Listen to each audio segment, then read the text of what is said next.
perfect.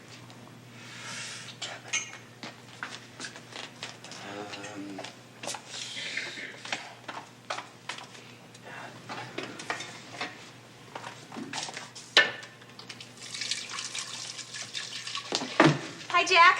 Can I help? No, Cindy, I'm doing fine. Besides, this is your party, remember? You're afraid I might mess something up, huh? No, why would I think that? Because I broke a plate this morning. 2 plates, but who's counting? You don't mind if I watch? Of course not at all. Oh, good. Don't move!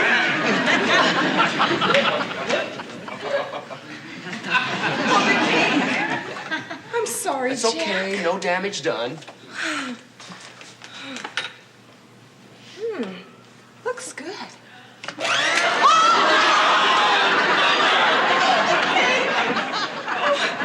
Oh, Jack, I'm sorry.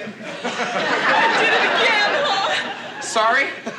For what? Shouldn't take me more than 2-3 hours to whip up another one. I'm sorry, Jack. There. It's all right. I don't know what to say. Take your time, it'll come. Okay. Dead cake. I'm coming.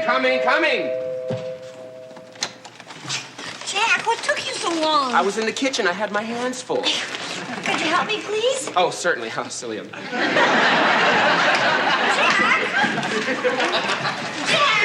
Well, I have to do everything? Yes. Give me these. What happened here? Cindy was helping me. Oh. Gosh, you guys shouldn't be going to all this trouble just for me. Why not? We wanted to. But a going-away party's crazy. UCLA's only 10 minutes away. We know that. We just wanted to show how much we care for you. Oh, that's so sweet. By the way, your share of the party comes to $19.95. There's no tax. I took care of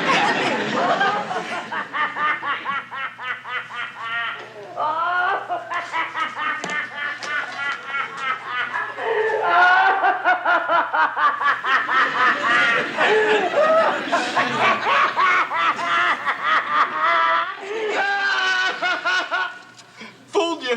What's that for? It's a laugh box to liven up your party tonight. You're gonna need all the laughs you can get, and this little baby is just the tip of the ice box. Really? What else do we have to look forward to? Oh, you'll see. I'm gonna make darn sure Cindy gets a great send-off. Thank you, Mr. Furley. Yeah. Oh, did I hear right? You're gonna be a veterinarian? I sure am. I grew up on a farm and I've always loved animals. Oh, yeah. But that's kind of a tough job, isn't it? I mean, for instance, how are you gonna treat a giraffe with laryngitis?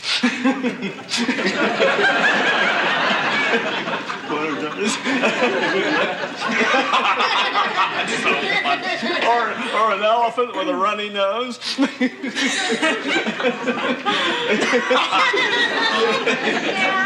You like those? Love them. Oh, great. I'll use them at the party tonight. Oh, great. Mr. Furley, excuse me. We were wondering, would you mind if we were a little late with the rent this month? Mine?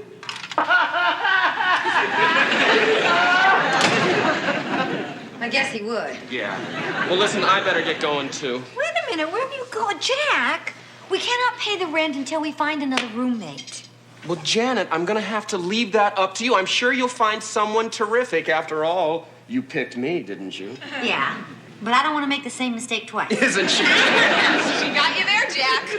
Jack, come on. So far, you haven't even lifted a little finger to help me. I've been doing all the looking. Janet, I've had a lot of responsibilities this week. Oh, yeah. Like refereeing that female mud wrestling contest. It's a dirty job, but somebody has to do it. Jack, come on. Now, this isn't funny. Look, somebody's coming over this morning to look at the apartment. I'd appreciate it if you would at least meet them. Okay. I just gotta go downtown and see Mr. Angelino about that new job I start tomorrow. Jack, come on. Janet, he's the boss. If he wants to talk to me, I gotta go, but don't worry, I'll be right back. You better be. Janet, how many times have I ever let you down? I'll be back before you finish counting. Excuse me.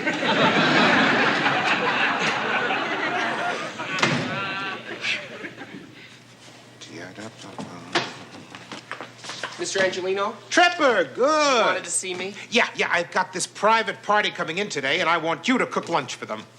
But I thought you just wanted to talk to me. I just did. No, sir. You see, I promised my... Tripper! The only reason I'm giving you a second chance here is because I happen to have a reputation for being a very sensitive and forgiving person. That's why I'm sure you'll understand my problem. And I'm sure you'll understand my problem. If you don't cook this lunch, you're fired! Your problem is my problem. Attaboy. This shouldn't take very long. Oh? Yeah. Felipe already has the meat sauce for the spaghetti warming up. Felipe? Yes! You? Oh, you remember Tripper here, huh? Good. Because I've decided to give him another chance. Him? Yes, I've hired him as our new chef.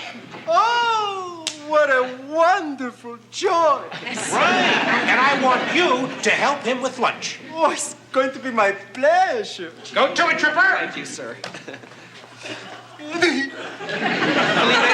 Yeah. Good to see you again. Oh, it's good to... Would you mind making the vinaigrette salad dressing for me? Oh, hey, anything you say, Your Magnificence. That's what I'm here for. Thank you. That's very nice.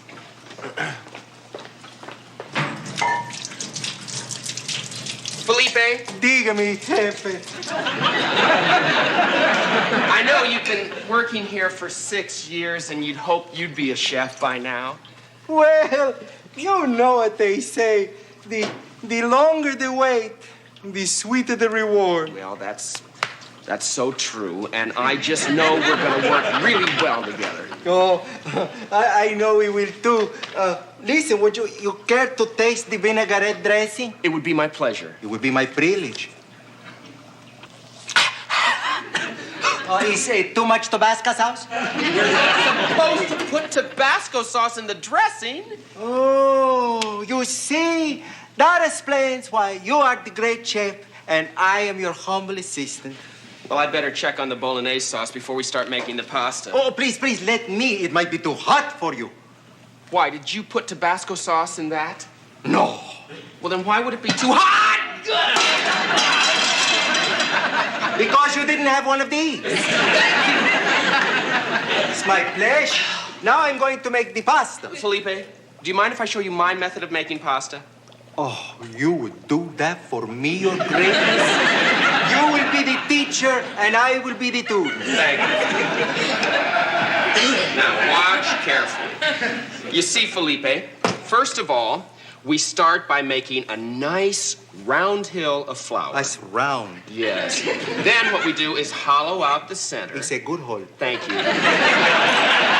Felipe, I want you to begin adding the eggs slowly.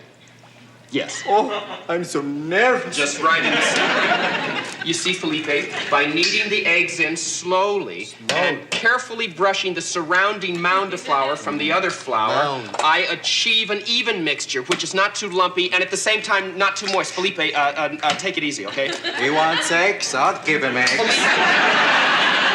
Not so fast. So what? Fast. Okay. No, Felipe. No, you got a shell in there. Now, this is Felipe. Well, how's everything going? Huh? What are you doing? Making pasta. That's not how you make pasta. That's what I've been trying to tell him. What? Yes, you see, you make a nice round hill of flour. Then you make a little hole in the center. Felipe? He's right. Listen to him. Yeah, but Mr. Angelino... I don't know why you're bothering anyway. We already have a fresh supply of pasta right there on the top shelf. Oh, I thought you'd know your way around a kitchen better than this. Wait, Mr. Angelino... You better shape up, Tripper. Is there anything else I can do to help? Help? You call what you've done help? First, you nearly poisoned me, and then you made me burn my hand twice! Then you made Mr. Angelino furious at me. I just want you to do nothing, okay? You are mad at Felipe. Would you keep that away? Just keep away from me, would you? I'm gonna cut up these mushrooms for the salad. I would be happy to help. No, I'll do it.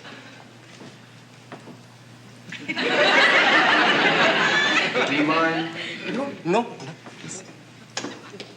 Felipe, don't you have something to do? Yes, of course, mi jefe. Oh, mi jefe, mi jefe.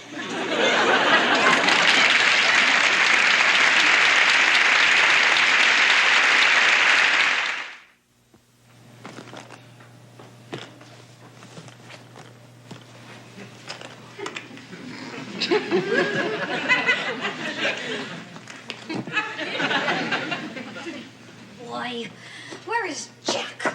He promised me he'd be here.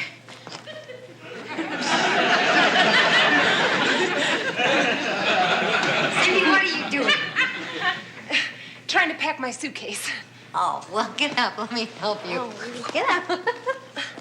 Good heavens. Did you have all these clothes when you moved in here? No, but you know, you pick things up as you go along. Yeah, like my sweater. Well, you said I could borrow anything I needed for my sorority party. Remember? Oh, of course I do. You look great in my sweater. Thanks. And in my scarf. Well, it looks so good with the sweater. You don't mind, do you, Janet? No, you look terrific. You know, Janet, you're really special. Oh, no, I'm not. Yes, you are. Yes, I am. I'll get the door. You finish that. Oh, hi there. Come on in. Hi, Janet. Listen, about the party tonight, is it okay if I invite this lady I just met? Larry, come on. Didn't we agree that this party was just for our most intimate friends? With a little luck, she'll qualify tonight. Larry. It's all right with me, Janet. Oh, bless you, Cindy. By the way, Cindy, I want you to know if there is anything you ever need, you know where to come. Great. I need a ride to UCLA. Doesn't waste any time, does she? By the way, if you see Jack, tell him I'm bringing some records tonight. Sure, if he ever bothers to show up. So, you're studying to be a vet, huh? Yep. Bringing your own cow? Yeah, look at.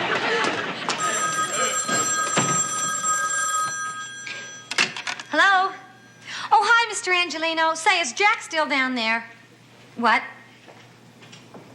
Jack's had an accident? Where? What hospital? Thank you, Mr. Angelino. I'm on my way. Yeah, bye.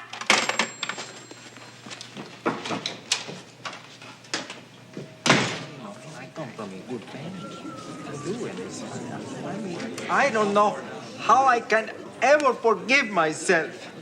I mean, what if you can't cook no more? Felipe, it's only a cut. If a chef can't handle a cut, he can't cut it as a chef, you know. How are we doing? Oh, the pain! I cut my finger. We'll get back to you as soon as we can. Thank you, my lovely angel of mercy. Mercy. You said it. Yeah. Who's next? Mr. Bradley. That's me. Would you follow me, please, sir? Nurse, my shoulder is killing me. We'll take care of that. Listen, mi jefe. I don't want you to worry. Thank you. Because what happened to my cousin is not going to happen to you. Of course not. What happened to your cousin? Well, nothing really. He was working in a kitchen like you, and he cut his hand. In the same place? No, in Tijuana. Oh, good. Felipe, what happened to him? Nothing. The finger got little bits infected. Then it's a long story. You don't want to know. Yes, I do. No, you don't want to know. Felipe, how did it turn out? Oh, fine in the end. Good. Oh, the whole town turned out for the funeral. What? Oh, my God! Wait, sir, you can't go in there. Wait. Nurse. What are you doing in here? I can't wait. This is an emergency. All our cases are emergencies. Now, would you please go outside and wait your turn? No. What? You don't mind if I go ahead of you, do you, pal? What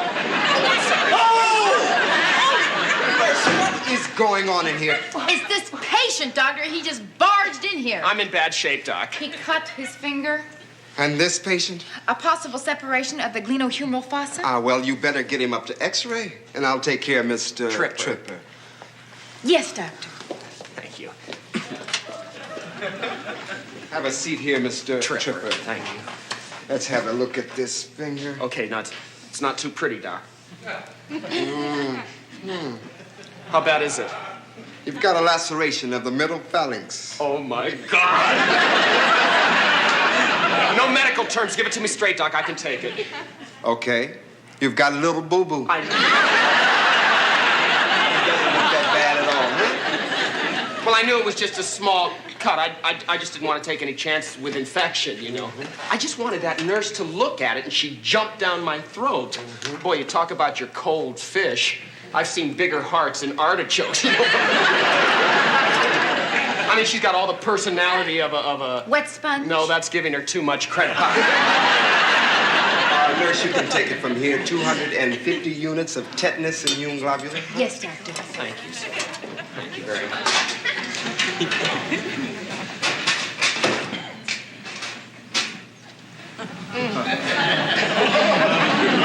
What are you doing? I'm going to give you a tetanus shot. What about the doctor? He's already had his. Could we talk about this for just a second? Oh, come on. You aren't scared of a little shot, are you? Scared? Me? No. It's just that, see, I have this big game coming up this weekend on the beach, and I don't want anything to interfere with that old Tripper swing, you know.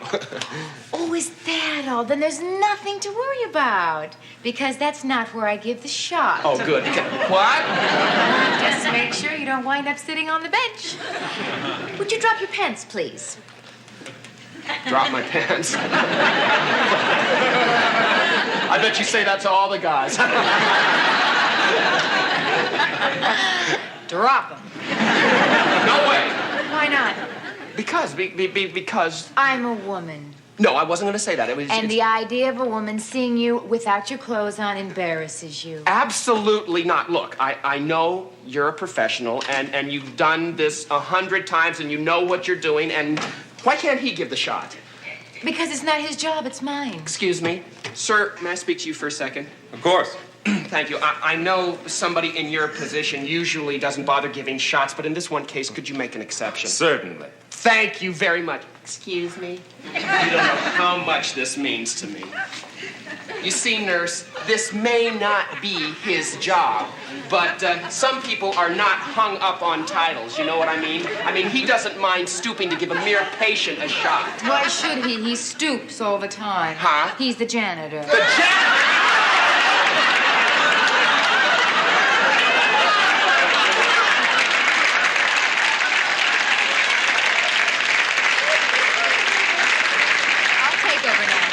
Oh, come on. I've always wanted to do this. Okay.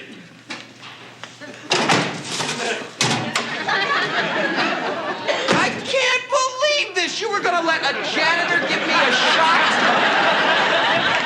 No, you were. Then what were you doing? Watching you make a horse's... Which reminds me, can we get on with this, please? Absolutely not. There, you see, you just can't handle the fact that I'm a woman. That's not true. Yes, it is. No, it's not. Then I guess it doesn't embarrass you to stand there arguing with your pants down. I don't have my... Oh. Thank you. Please.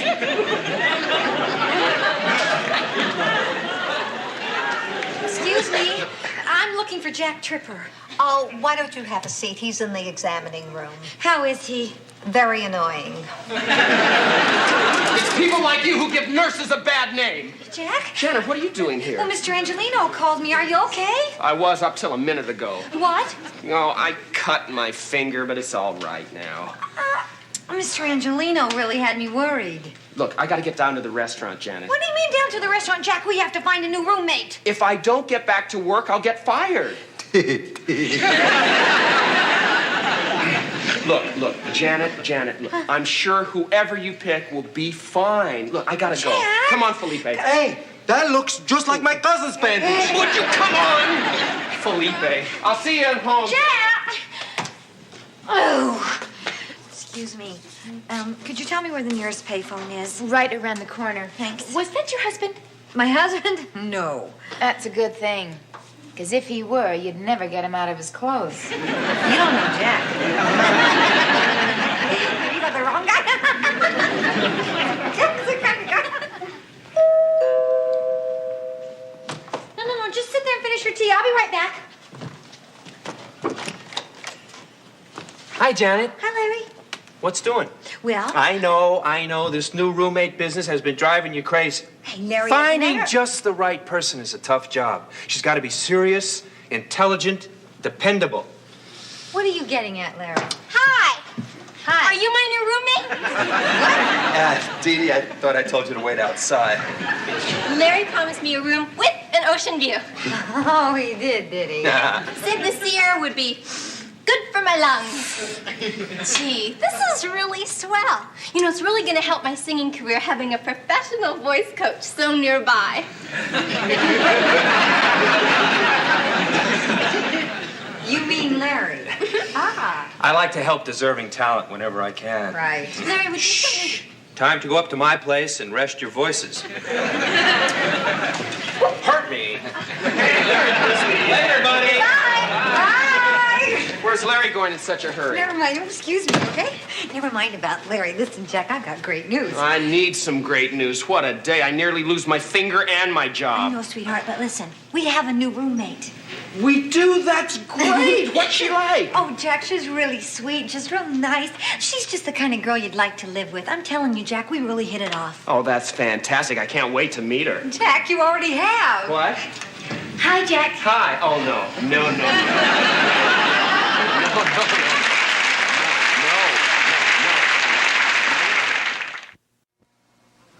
No. No, never. No way, not a chance, never. Talking to me? No.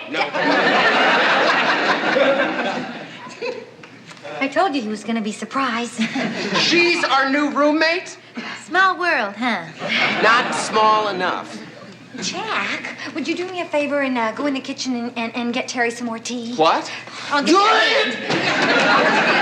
Terry, I can handle this. It'll just be a second. What is wrong with you? Janet, I cannot live with that person. Why not? Because I don't like her. Why not? Because she's bossy and arrogant. She's not at all like you, Janet. You mean you can't push her around? Exactly. She doesn't have your sweet disposition. That's better, Buster. Like that. Listen, Jack, you left this business of picking a new roommate entirely up to me. You wouldn't even lift a little finger to help me. And Terry is the very nicest person that I have met, so I don't want to hear another word out of you. Janet, not another word. All right. Well, just because I have to live with her doesn't mean I have to like her. No, Jack, you don't. But there is one thing you do have to do. What's that? Grow up. Hi. Well, I guess I haven't gotten off to the greatest start with Jack, huh? Oh, come on. Don't worry about Jack. He's just had a really bad day. 5 minutes from now, we're all going to be laughing about this. Oh, I really hope so, because I really want to live here. I mean, it would be so exciting. Oh, yeah. Exciting? You don't know the half of it.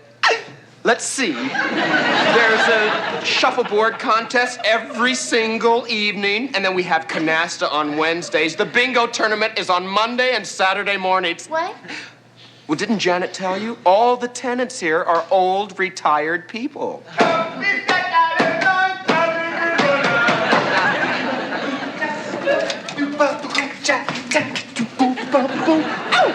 Here you go, Jocko. Got all the latest new wave groups. Sour milk, worm rot, spoiled meat. Boy, are we gonna have fun tonight? If we don't get food poisoning. Well, hello there. And who is this blossom from love's bouquet? This is Terri. She's our new roommate. Really? Hi. Hi. Larry. Sorry. Terry, Larry lives upstairs, but please don't let that stop you from moving in. Seriously, if there is anything you need, just yell. I'll be at your service 24 hours a day. Larry, where are you? Starting tomorrow.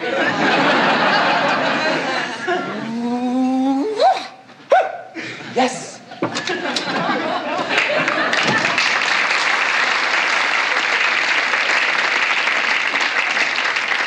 Daylight come and he gotta go home. If you'll excuse me, there's some things I have to do in preparation for the party tonight.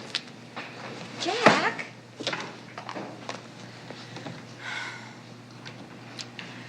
What time is it, Janet? It's 5:20. Why?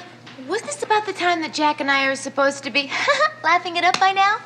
Oh. How much longer is he going to hold a grudge? Terri, come on. Stop worrying about Jack. Oh, I can't help it. Look, all that happened is that you just, you hurt Jack's pride this afternoon. That's it. Yeah. I guess I've just got to find a way to mend his bruised ego. What are you going to do? Whatever it takes to make Jack feel like a man. What?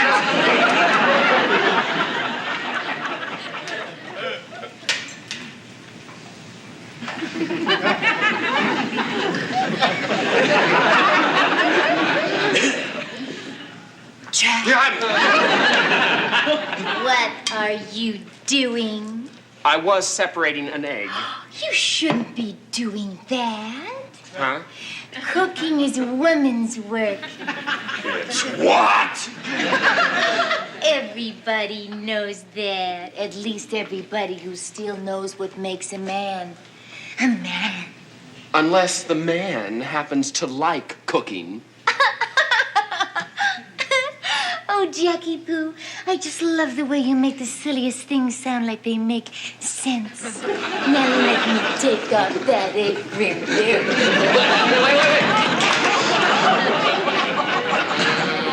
There you see, you men, you're just all thumbs. But don't you worry, I will have that cleaned up for you in a little...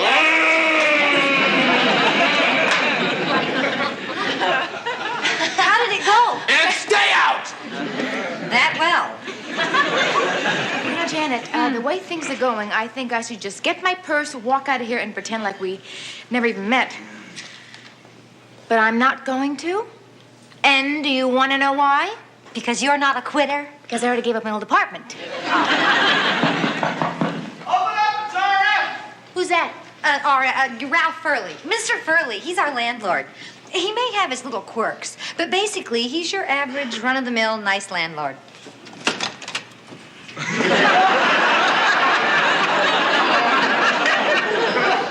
little act I worked up to save your party tonight. Oh, Furley the Magnificent senses that you have a beautiful friend visiting you. Hey, that's pretty good. It's this trick blindfold. I can see right through it. Come here, Mr. Furley. Watch your step there. I would like for you to meet... No, don't tell me.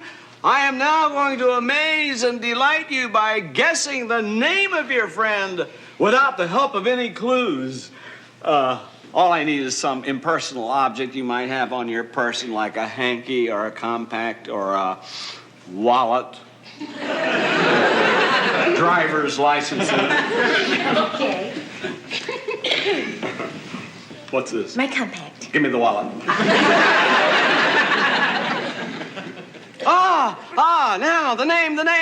I'm getting the name. The name is coming to me. The name is Terri Aldenren. Is the great, magnificent Furley right, or is he wrong? He's wrong. He's wrong. What? Terri Alden, R.N. I didn't see those little dots there. Mr. Furley, the RN stands for... No, tell me. I can guess that, too. R.N. Registered nurse. No, that's not it.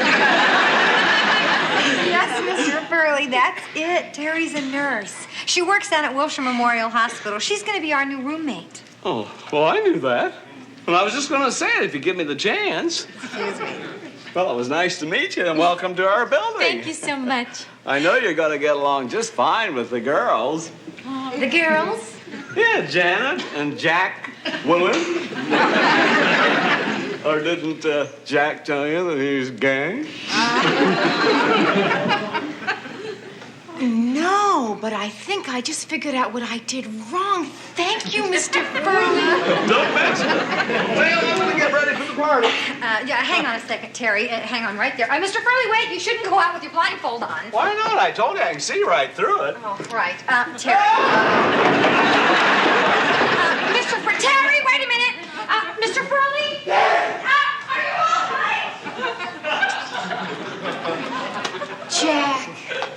Now what? I owe you an apology. Oh? You know what I said before, that a real man wouldn't set foot in the kitchen? Yeah. Well, I never should have said that. If you're happy with the way you are, then so am I. The way I am? Sure. Cooking doesn't make you any less of a man than if you played baseball or you boxed or... Well, it just so happens that I do box. You box? Yes, and I'm darn good. Back in the Navy, I was in 2-3 fights a week. Oh, I can imagine the other sailors. They must have teased you something awful. What? Oh, Jack, I'm just trying to tell you that I understand. Oh, I'm sorry. How did you ever get into the Navy anyway? What kind of a question is that? Jack, I'll tell you something. The Navy was darn glad to get me. Yeah, You know something? I could have been middleweight champion of my base if I had a left man that could knock you down. Come on, beat him. Jack. Yeah! Oh. What are you doing? I'm just warming up for my next fight. You know, I can even use Jack. Oh. my elbow. I hear bells. Uh-huh. Why don't you, answer the bell, champ? Oh, elbow pain. Jack, I just spent the last 5 minutes giving Dee Dee her voice lessons. So what? So what? We didn't even get past the breathing exercises. Oh, Jack, you've got to find some way of getting Terri out of here and Dee Dee in. Larry, listen, I got problems of my own. If I have to live with that Terri another minute, I'm going to go crazy. If Dee Dee finds out she can't have this apartment, she'll... What did you just say? She's been putting me down ever since she met me. I can't live with a person like that. Why don't you just get rid of her? I wish I could, but I promised Janet.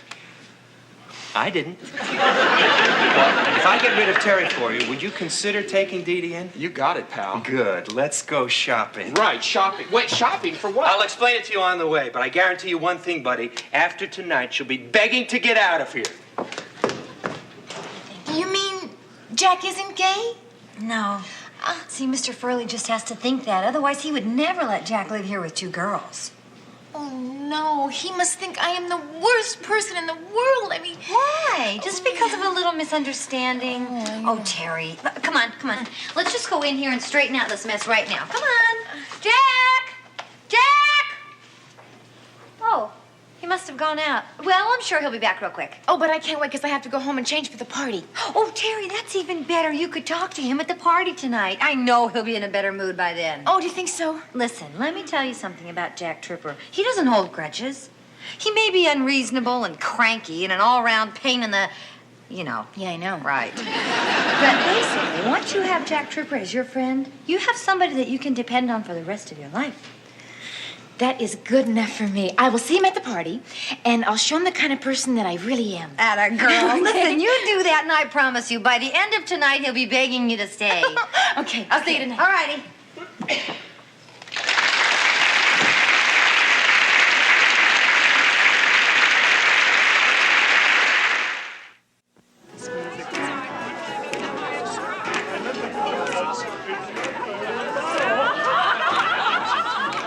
Giraffe with laryngitis. and here's another one. What did the mayonnaise say to the lettuce?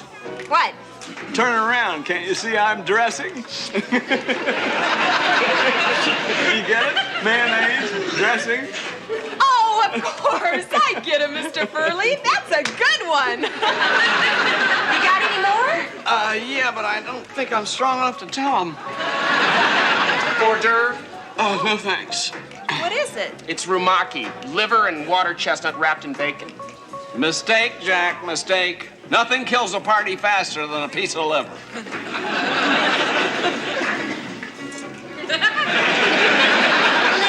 I just love this apartment. Living here is going to be like a dream come true. You've been having that dream too, huh? When do I get to move in? Soon, baby, soon. Just have to work out a few of the details. Excuse me. Larry, did you bring everything? Jack, will you relax? I'm telling you, this plan is foolproof. Just remember, when Terri shows up, treat her like she's the most important person in the world. Why? Because that way you catch her off guard. Oh, right. Huh? Jack, come here. Sure. Listen, Jack. I'll get it! Oh, Thanks, Mr. Furley. Look, I know that you and Terry haven't exactly hit it off, but when she gets here, I think it'd be nice if you didn't totally ignore her. Hold that thought, Janet. No, Jack. Terry! How nice to see you. We thought you'd never get here. Oh, I love the dress. Why, thank you.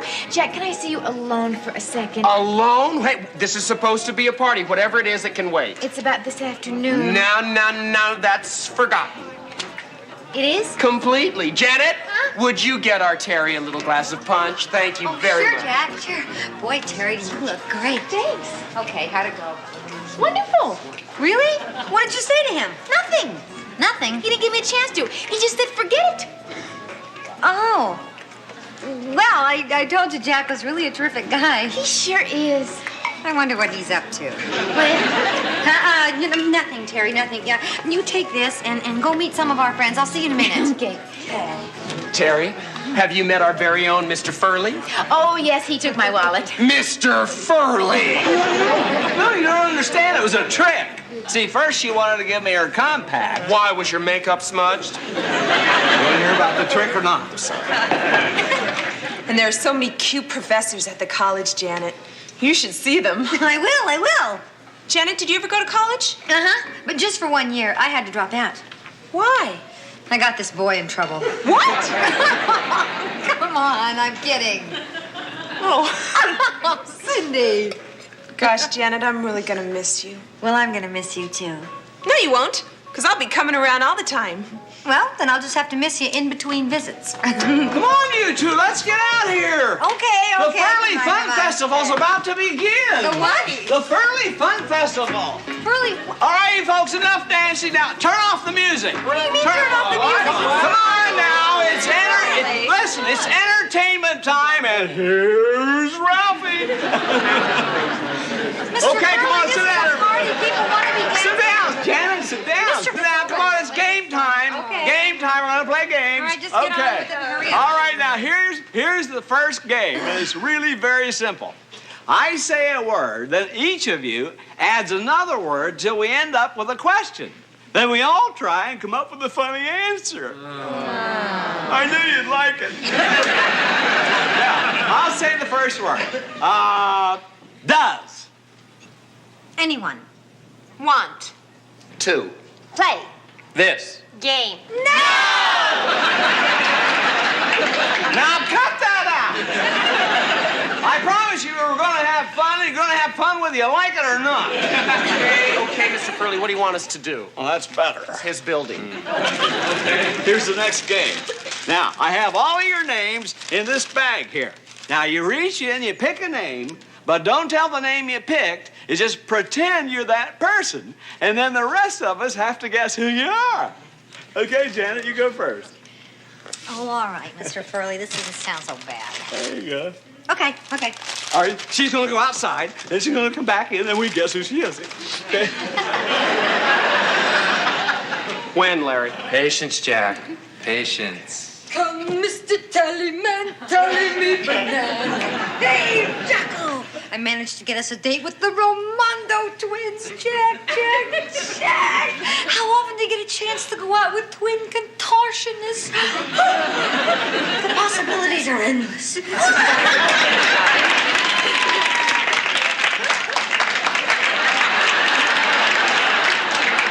Larry, who's the idiot she's supposed to be?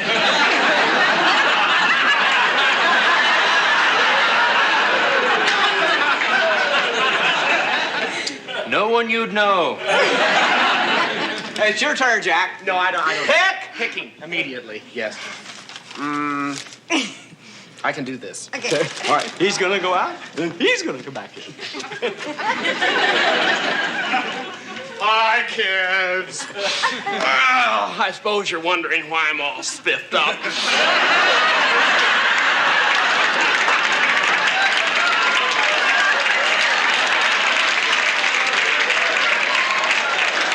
I'm going down to the Beagle to meet this real great chick.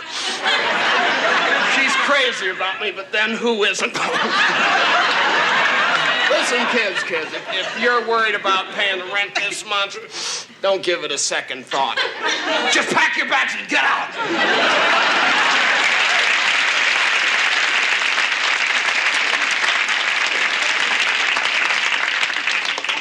know who that is. It was not. Oh, come on. Mr. Furley, it's all in good fun. I mean, if you can't laugh at yourself, right, Terry? Oh, right. I thought you were wonderful. Oh, you did, huh? Well, then you're next. Oh. Okay. Oh, no. What's the matter? You see, I picked Jack. I don't think that I ought to make fun of him. Oh, don't be silly. I kid him all the time. He loves it. Well, if you say so. Yeah, go on. Okay. She's going to go outside. And then she's going to come back in.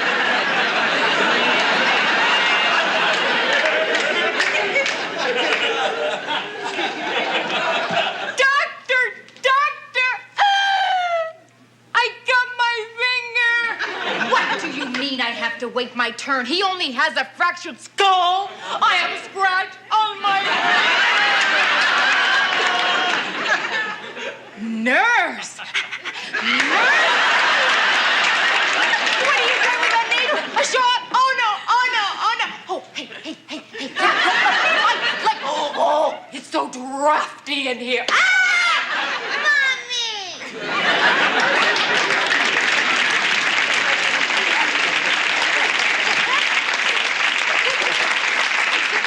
Hey, she's got you down to a T, Jack. What's the matter? Did she hurt your itty-bitty butty? Now, Larry, now. Right. Okay, everybody, let me have your attention, please. I'll take over now, Mr. Furley. Nice try. Okay. All right, everybody, the moment you've finally been waiting for is here. We're about to play Jack's famous party game. What famous party game? And it's called A Million Laughs. A Million Laughs? And everything we need is right here in this little bag. Right, Jack? Right, Larry. And now I'm going to need a volunteer from the studio audience here at home. I'll volunteer. I'm sorry, Cindy, but this lovely young lady beat you to it. Oh.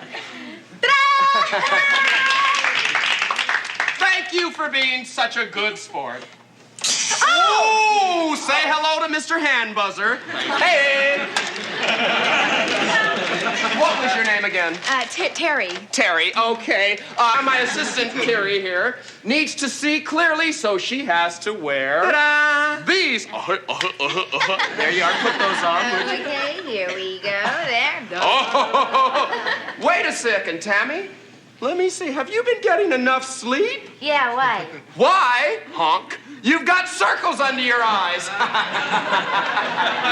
Talk to me, Lawrence. Hello. Hold it. Why, what do you want me to do with this? Well, Jackie, we want to capture this moment for posterity, don't we? Absolutely right. Terri, would you please smile pretty for the camera? That's it.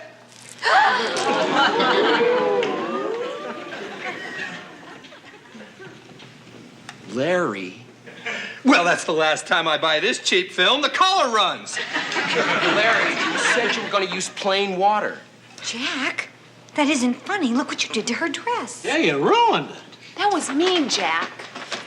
Don't worry about it, Terry. I'm sure Jack will have it cleaned for you. That's okay. He doesn't have to. That's right. It's a wash and wear dress. Larry. And we have a special solution that will allow her to wash it and wear it at the same time. Larry, maybe... If you want the magic solution to clean the dress, and this is the funniest part of the game, just say, "Give it to me." Terry, you don't have to do this. Give it to me. Terry. Go ahead. You can't stop now. You're right.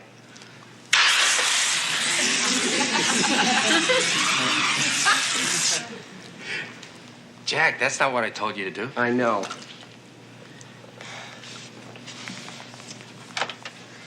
I don't suppose it would do any good to apologize. Try me. I'm really sorry. I don't know why I did this. I do. I've given you lots of reasons not to like me. But that's no excuse to do what I did. You're right. And if you ever do that again, I'm going to give you another tetanus shot. No, Mommy! Oh, kidding. I knew it. You are really something, you know that? And if you still want to live here, I'd be happy to have you as a roommate. Why not? The way I look, nobody else would take me. I'll take you.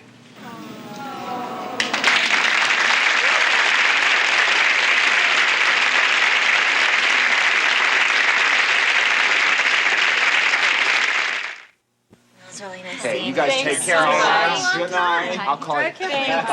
Thanks. You devil. Bye. I want to thank you for a beautiful party. Oh, you're welcome. Jack and Janet helped a lot, too.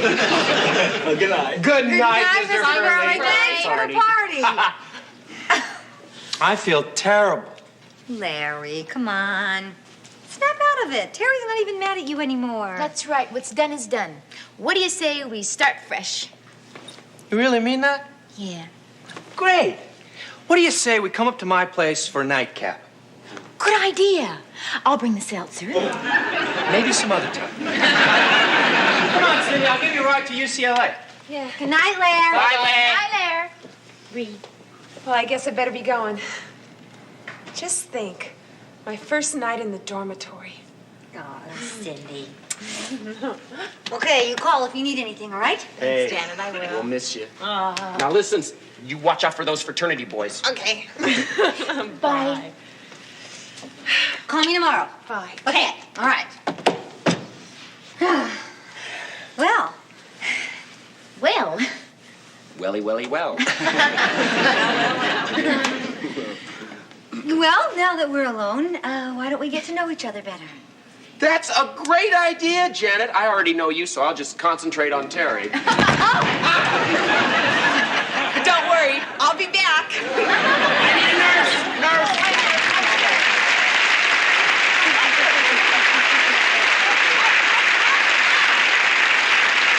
Left him.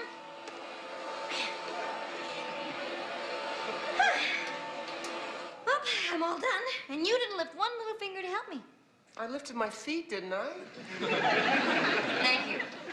Janet, I don't understand why you're making such a fuss doing all this cleaning. Jack, our new roommate is going to be here any minute. I mean, Terry's a nurse. She's used to the way things are down at the hospital. What, you want me to get sick? I want you to put the vacuum cleaner away. I was gonna do that. You're gonna do that. Say, Jack, I was wondering, do you think Terry's pretty? Oh, come on, Janet. You know I never pay attention to those kind of things. Come on, Jack, just answer the question. Well, yeah, she's pretty. Oh. Well, hey, you're pretty, too. You don't have to say that. Okay, you're not pretty. Jack. I'm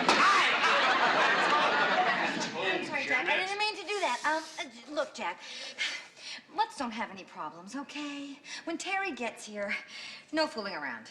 Janet, ever since I've lived here, have I ever stepped out of line? And didn't I step right back again? Look, Jack, just try to control yourself. I just hope she can control herself. What? Well, you know me and my animal magnetism. Hi, Terry, come in. Oh, I finally made it. Yeah, I've been waiting for you. Jack, aren't you going to say hello? Oh, hi, Terry. I didn't see you. I was so busy vacuuming. Hello,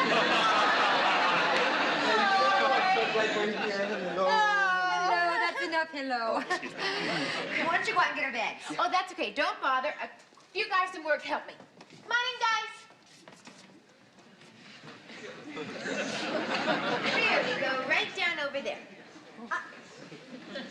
You came in an ambulance? They were headed this way. Oh, Janet and Jack. This is Fred and Rick. Nice to meet you guys. You fellas are a lot more careful than regular movers. Well, regular movers don't usually carry things that scream if you drop them. Thanks again, guys. Bye, nice to meet you. Appreciate it. See you at work. Well, time to get to work. Well, we'll help you. Look at this! A violin? Oh, Terry, do you play the violin? Oh, well, Come on, please play something for us. No. Oh, come on, don't be bashful. Hey, go ahead. Okay. A 1 and a 2 and a 3 and a 4.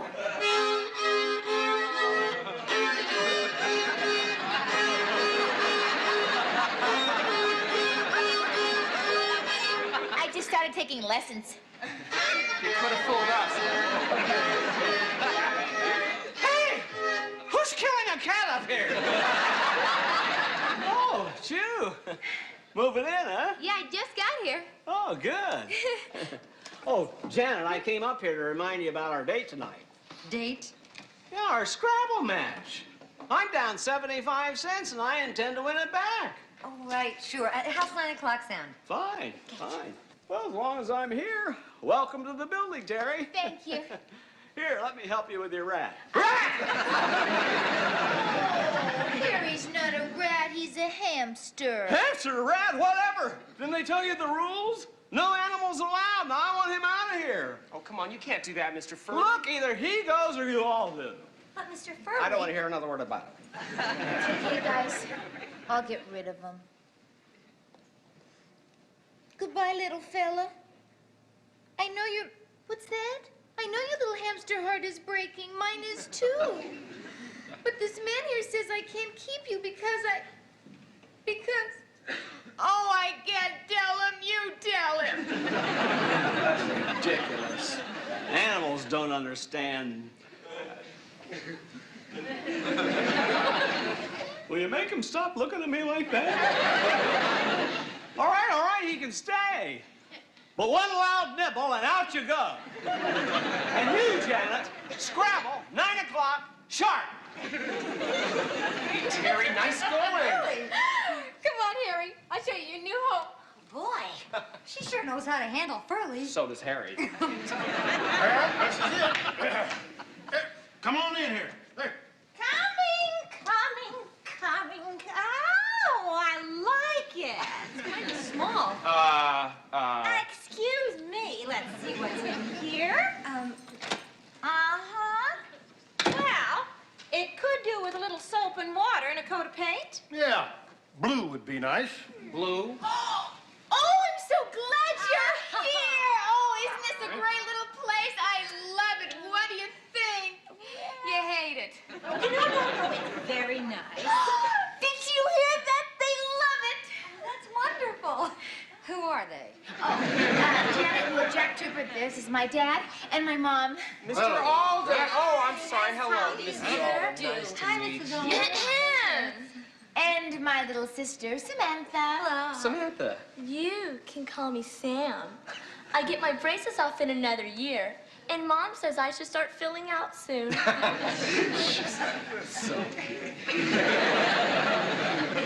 Why don't we all sit down? Well, honey, we can't stay. We just dropped in to see where our little girl is going to live. And who she'll be living with. Well, she'll be living with this little girl here, Janet. Right, me here. Whose room is this? Mine. Oh, well, sure, yeah, I live here too, but only in there and just to pay the rent. It's all very innocent. I'll just bet. Can't we get braces for her tongue? Now, you just relax, son, because we trust Terry. Bless you. Well, you know, Terry is a lovely girl, and I know we're just going to have tons of fun. Not too much fun, huh?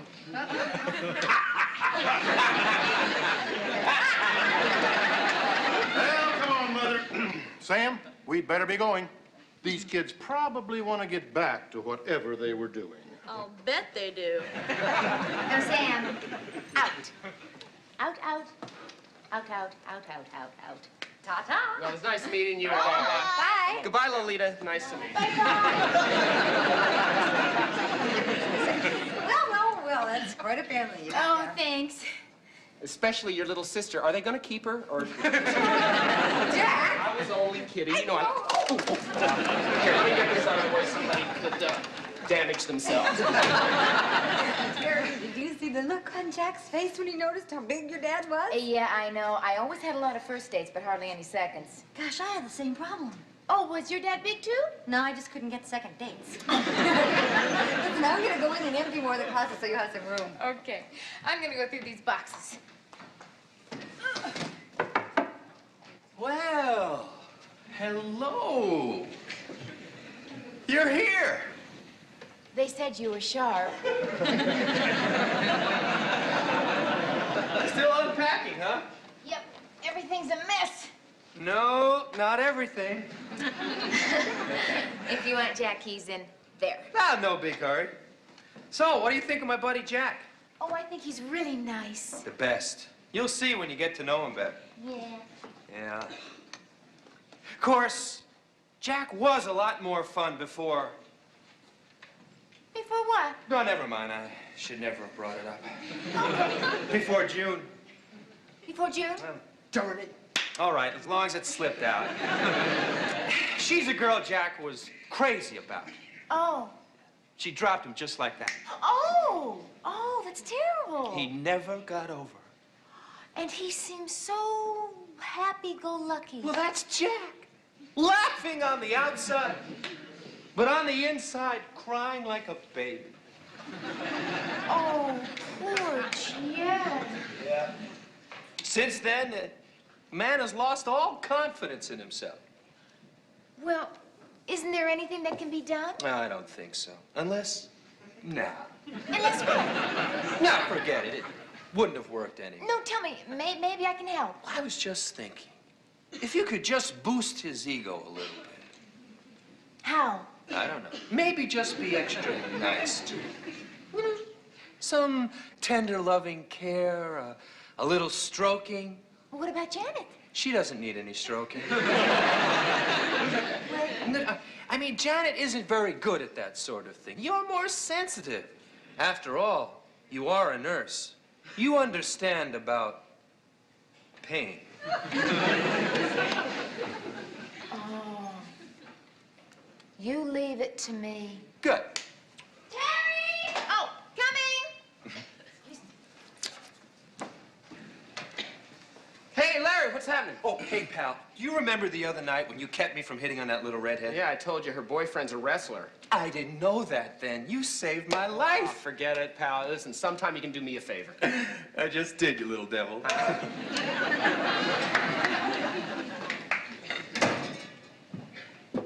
Oh, did Larry leave? Yeah.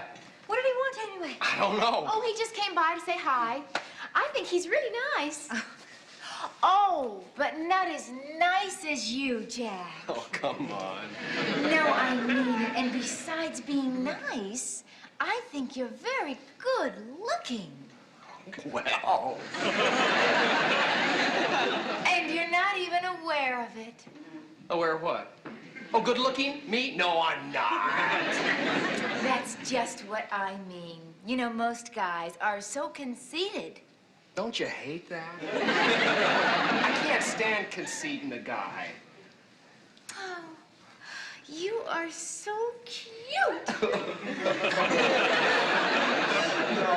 No. Sometimes I don't even want to see a mirror. You know, I just get up in there. And then other times, usually at night, I... What? Did you put her up to that?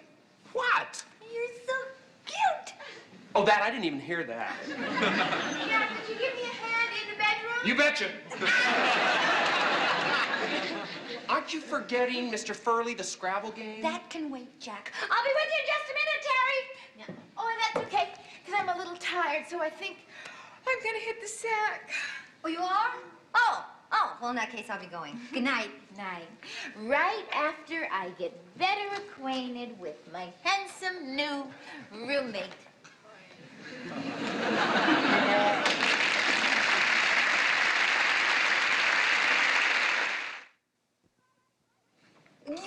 Right you are, Terry. Good idea. We could just spend this whole evening getting to know each other. Because I tell you, quite frankly, I would like for us to just be like brother and sister, you know, just the best of friends. Isn't this nice? Just like one big happy family. Yeah, sardine family.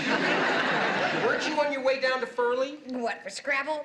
He's probably forgot by now. Open up, Janet. I know you're in there. He didn't forget. Go answer the door, No, Jack, Janet. that's No, okay. the He'll man go is away. our Jack, the man landlord. will He go gets away. moody, you know. I'll get him. The door. Mr. Furley, I'm really tired. Sorry. Oh, no, you're not going to weasel out of this one. We're talking about 75 centavos here. But, Mr. Furley... Now, if you got anything else to say, spell it. Freeze! I mean, don't anybody move. This is only going to take me a minute. I'll be right back. She gets a little high-strung. Well, here we are. Well, here we are. Lordy, lordy, lordy. You know, I was hoping that we'd have some time alone. You were? I was hoping that too, only I was afraid to hope that you hoped it. Jack. Huh? What do you see? Just an ordinary guy. No, not an ordinary guy. You're somebody special, and don't you ever forget it. I won't. What I'm trying to say is that you should have more confidence. I'll try. Do you know what I really want you to do? What? Talk. Talk? I want you to tell me everything about yourself. Everything? That's right. I want to get to know you. I mean, really know you. It all started in a little town in Arizona. Mommy and Daddy met on a church picnic. I'll be right back. Where are you going? Upstairs. I mean, after all, it is Terry's first night in the Why apartment. are you so worried about Terry? I mean, Jack's up there with her, isn't he? Yes. Well, it's your turn.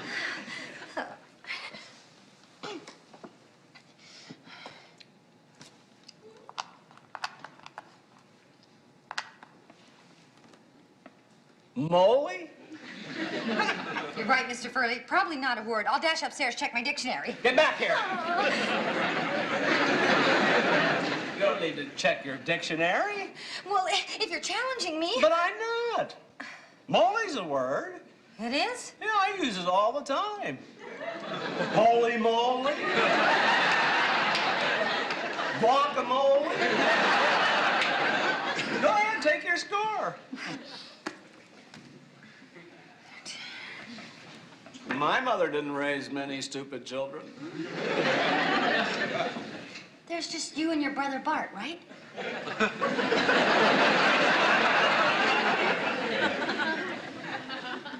And then during the 3rd grade, my dog Coco ran away.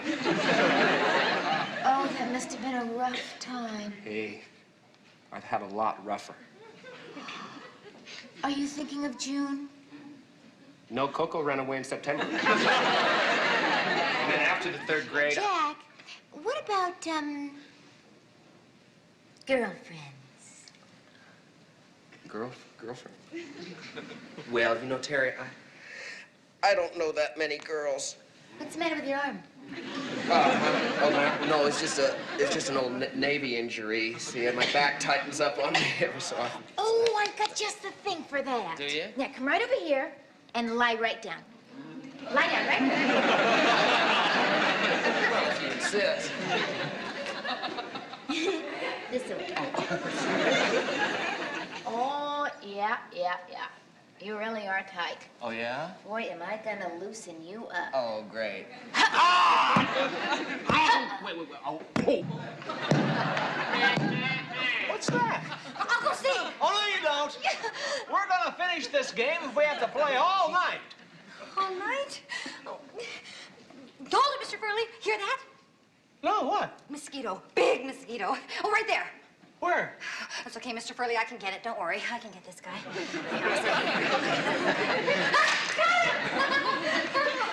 at that. You've messed up the whole game. Darn. I guess we'll just have to quit with you 50 points ahead. Means you win. Oh. What a shame. I guess it is the only fair thing to do. Yeah, bye.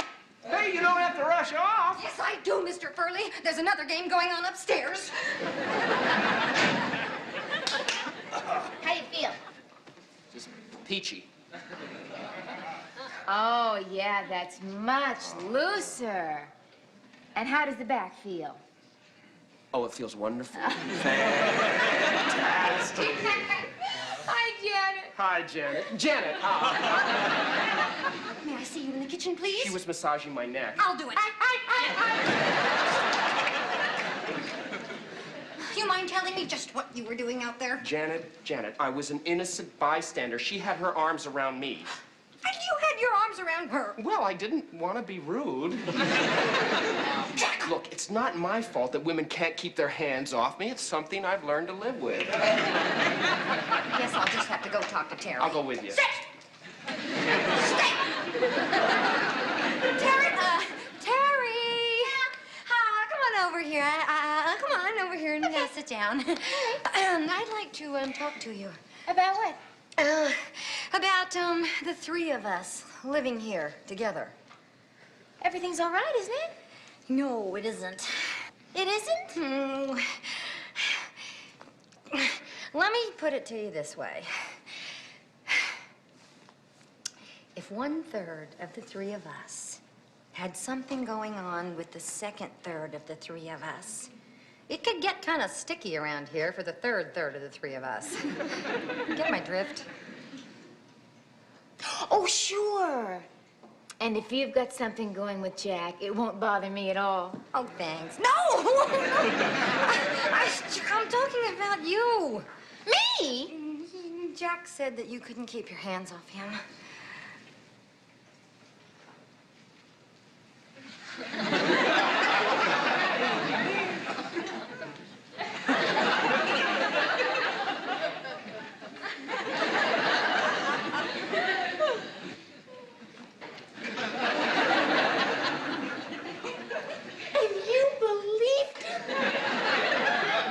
Not anymore.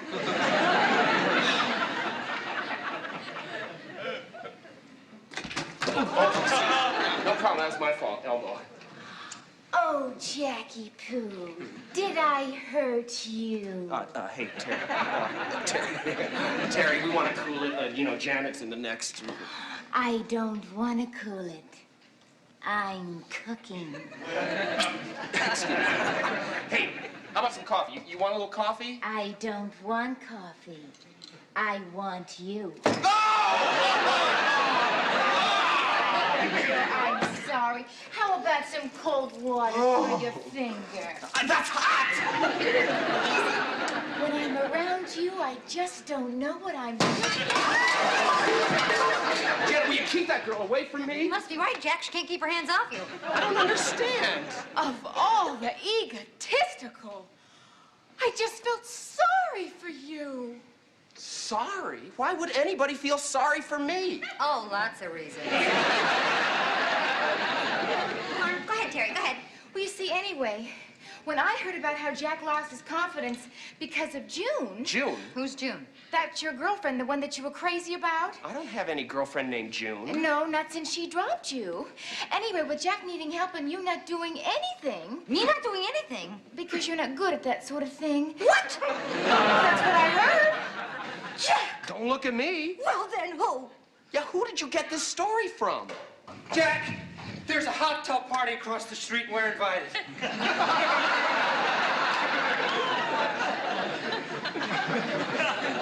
Come on, sounds like a great party. Just bring your robe and a towel. Whoever made up that story has to be lower than dirt. Someone with a disgustingly sick sense of humor.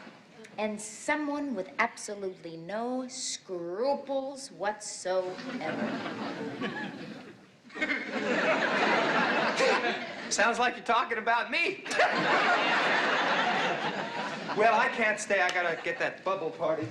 Larry, about that favor you were gonna do for me? We can just forget that. Jack thanked me later. No, I want to thank you now.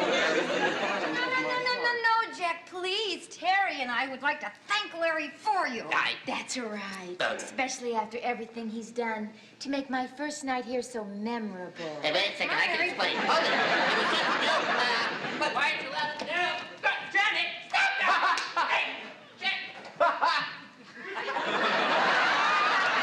Larry's gonna be pretty cold out there, but at least he's got his towel. Oh, no, he doesn't. No!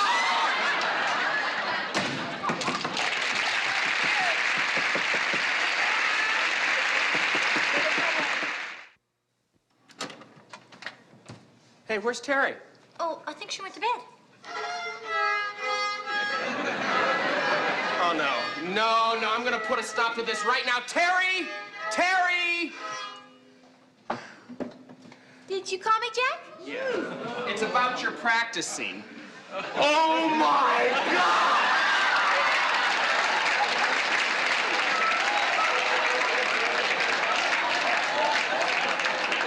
We just thought you ought to do it out here where I can see you, hear you better. Janet, did you take my drink? Left them.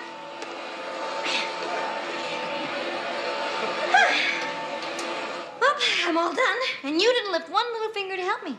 I lifted my feet, didn't I? Thank you. Janet, I don't understand why you're making such a fuss doing all this cleaning. Jack, our new roommate is going to be here any minute. I mean, Terry's a nurse. She's used to the way things are down at the hospital. What, you want me to get sick? I want you to put the vacuum cleaner away. I was gonna do that. You're gonna do that.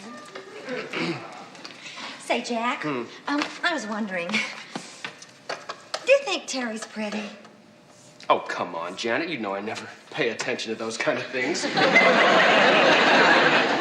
on, Jack, just answer the question. Well, yeah, she's pretty. Oh. Well, hey, you're pretty, too. You don't have to say that. Okay, you're not pretty. Jack. I'm sorry, Jack. I didn't mean to do that. Look, Jack, let's don't have any problems, okay? When Terry gets here, no fooling around. Janet, ever since I've lived here, have I ever stepped out of line? And didn't I step right back again? Look, Jack, just try to control yourself. I just hope she can control herself. What? Well, you know me and my animal magnetism.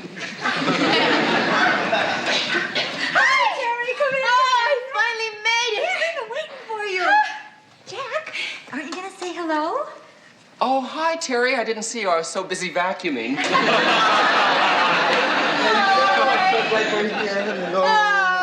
that's enough hello. Why don't you go out and get her bag? Oh, that's okay. Don't bother. You guys at work, help me.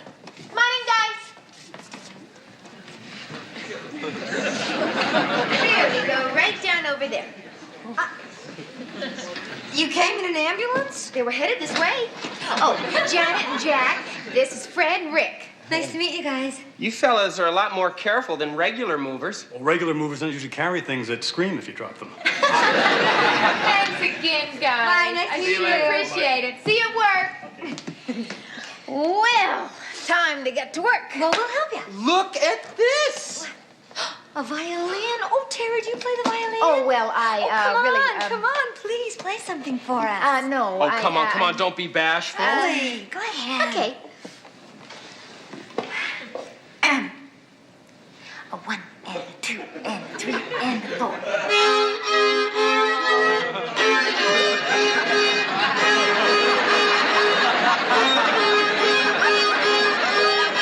I just started taking lessons. You could have fooled us.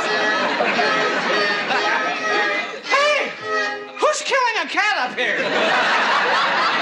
Oh, it's you. Moving in, huh? Yeah, I just got here. Oh, good. Oh, Janet, I came up here to remind you about our date tonight. Date? Yeah, our Scrabble match. I'm down 75 cents, and I intend to win it back. Oh, right, sure. How's 9 o'clock sound? Fine, fine. Well, as long as I'm here, welcome to the building, Terry. Thank you. Here, let me help you with your rat.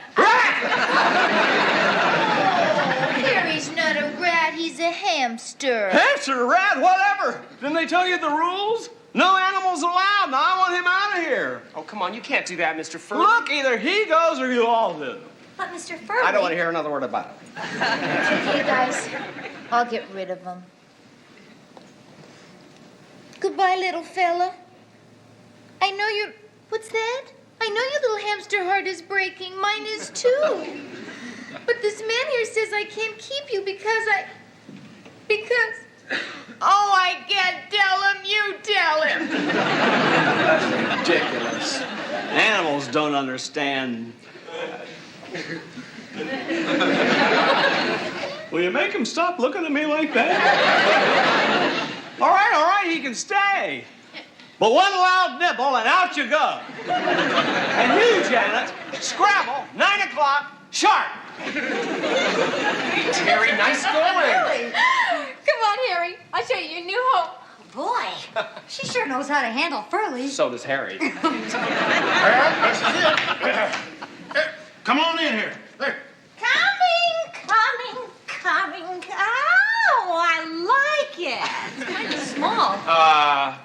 Excuse me. Let's see what's in here. Well, it could do with a little soap and water and a coat of paint. Yeah, blue would be nice.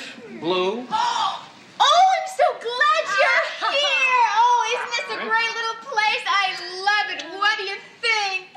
You hate it. No, it's very nice. Did you hear that? They love it. That's wonderful. Who are they? Janet, well, Jack Trooper, this is my dad and my mom. Mr. Alden. Oh, I'm sorry. Hello, Mrs. Alden. Nice to meet you. And my little sister, Samantha. Hello. Samantha. You can call me Sam. I get my braces off in another year, and Mom says I should start filling out soon. So cute. Why don't we all sit down? Well, honey, we can't stay. We just dropped in to see where our little girl is going to live. And who she'll be living with. Well, she'll be living with this little girl here, Janet. Right, me here. Whose room is this? Mine. Oh, well, sure, yeah, I live here too, but only in there and just to pay the rent. It's all very innocent. I'll just bet. Can't we get braces for her tongue? Now, you just relax, son, because we trust Terri. Bless you. Well, you know, Terry is a lovely girl, and I know we're just going to have tons of fun. Not too much fun, huh?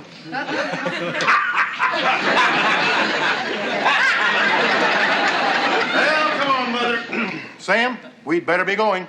These kids probably want to get back to whatever they were doing. I'll bet they do. No, Sam. Out. Out. Ta-ta. Well, it was nice meeting you. Bye. Goodbye, Lolita. Nice to meet you. Well, that's quite a family you got Oh, there. thanks. Especially your little sister. Are they going to keep her? Or Jack! I was only kidding. You know, Here, let me get this out of the way. Somebody could damage themselves. Terri, did you see the look on Jack's face when he noticed how big your dad was? Yeah, I know. I always had a lot of first dates, but hardly any seconds. Gosh, I had the same problem. Oh, was your dad big too? No, I just couldn't get second dates. Listen, I'm going to go in and empty more of the closet so you have some room. Okay.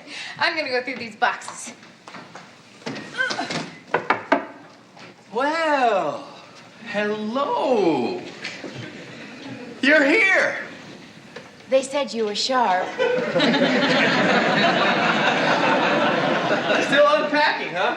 Yep. Everything's a mess. No, not everything. If you want Jack, he's in there. Ah, no big hurry. So, what do you think of my buddy Jack? Oh, I think he's really nice. The best. You'll see when you get to know him better. Yeah. Yeah. Of course, Jack was a lot more fun before. Before what? No, never mind. I should never have brought it up. Before June. Before June? Well, darn it. All right, as long as it slipped out. She's a girl Jack was crazy about. Oh. She dropped him just like that. Oh, that's terrible. He never got over her. And he seems so happy-go-lucky. Well, that's Jack. Laughing on the outside, but on the inside, crying like a baby. Oh, poor Jack. Yeah.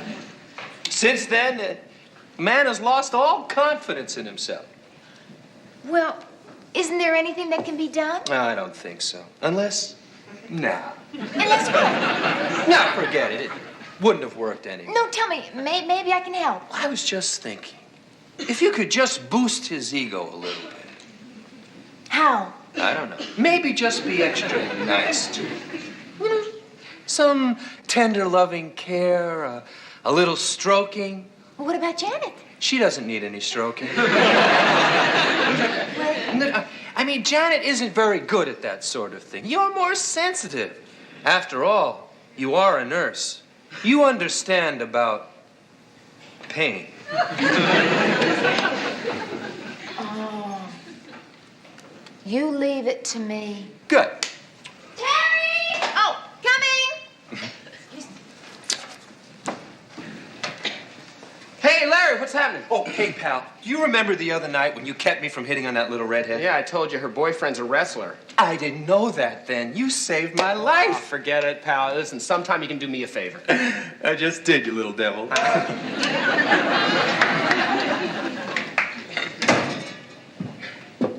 Oh, did Larry leave? Yeah. What did he want anyway? I don't know. Oh, he just came by to say hi. I think he's really nice. Oh, but not as nice as you, Jack. Oh, come on. No, I mean it. And besides being nice, I think you're very good looking. Well. And you're not even aware of it. Aware of what? Oh, good looking? Me? No, I'm not. That's just what I mean. You know, most guys are so conceited. Don't you hate that? I can't stand conceit in a guy. Oh, you are so cute. No. Sometimes I don't even want to see a mirror. You know, I just get up in there. Then other times, usually at night, I... What? Did you put her up to that? What? You're so cute. Oh, that? I didn't even hear that. Jack, could you give me a hand in the bedroom? You betcha. Aren't you forgetting Mr. Furley, the Scrabble game? That can wait, Jack. I'll be with you in just a minute, Terry. No. Oh, that's okay, because I'm a little tired, so I think I'm going to hit the sack. Oh, you are? Oh, well, in that case, I'll be going. Good night. Night. Right after I get better acquainted with my handsome new roommate.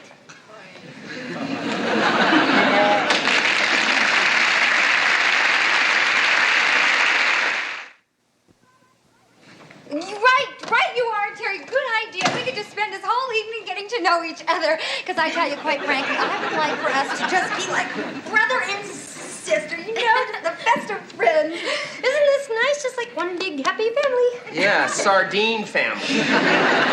Weren't you on your way down to Furley? What, for Scrabble? He's probably forgot by now. Open up, Janet. I know you're in there.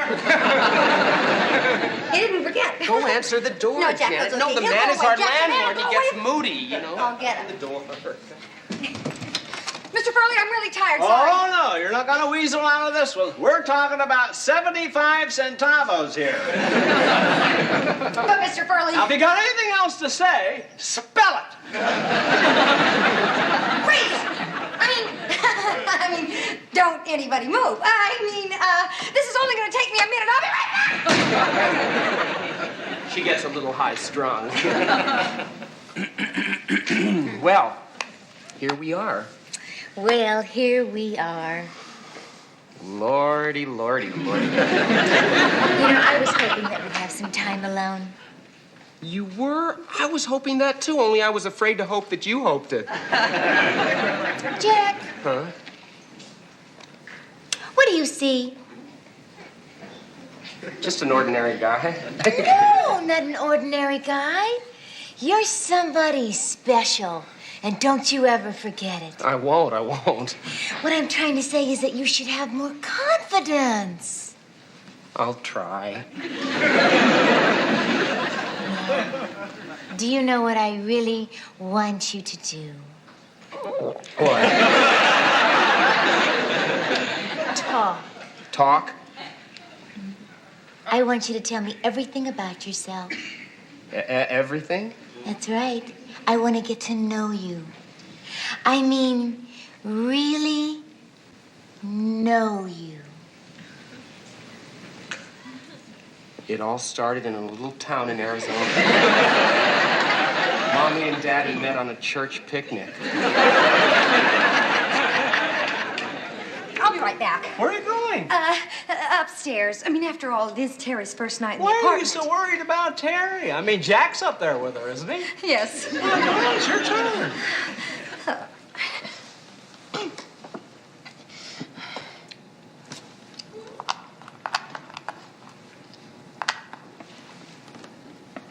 Molly?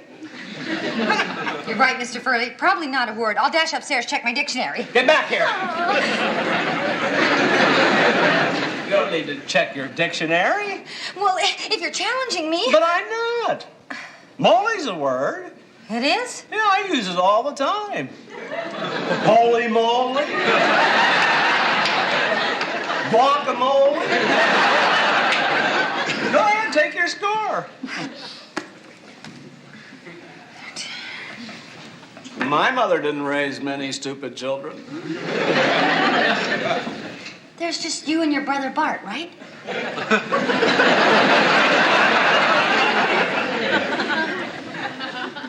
And then during the 3rd grade, my dog Coco ran away.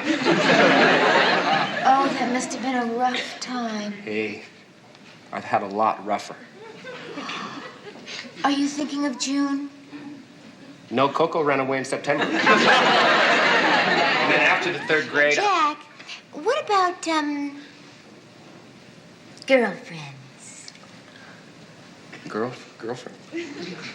Well, you know, Terry, I don't know that many girls. What's the matter with your arm? No, it's just an old Navy injury. See, and my back tightens up on me every so often. Oh, I've got just the thing for that. Do you? Yeah, come right over here and lie right down. Lie down, right? Well, if you insist. This way. Oh, yeah. You really are tight. Oh, yeah? Boy, am I gonna loosen you up. Oh, great. Wait. Oh. What's that? I'll go see. Oh, no, you don't. We're gonna finish this game if we have to play all night. All night? Oh. Hold it, Mr. Furley. Hear that? No, what? Mosquito. Big mosquito. Oh, right there. Where? That's okay, Mr. Furley. I can get it. Don't worry. I can get this guy. Look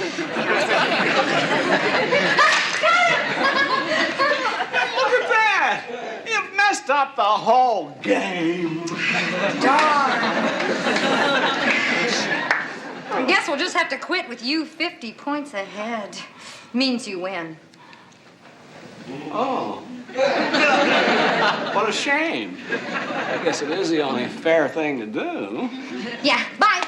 Hey, you don't have to rush off. Yes, I do, Mr. Furley. There's another game going on upstairs.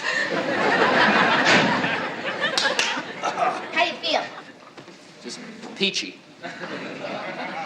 Oh, yeah, that's much looser. And how does the back feel? Oh, it feels wonderful. Fantastic. Hi, Janet. Hi, Janet. Janet, May I see you in the kitchen, please? She was massaging my neck. I'll do it. Do you mind telling me just what you were doing out there? Janet, I was an innocent bystander. She had her arms around me.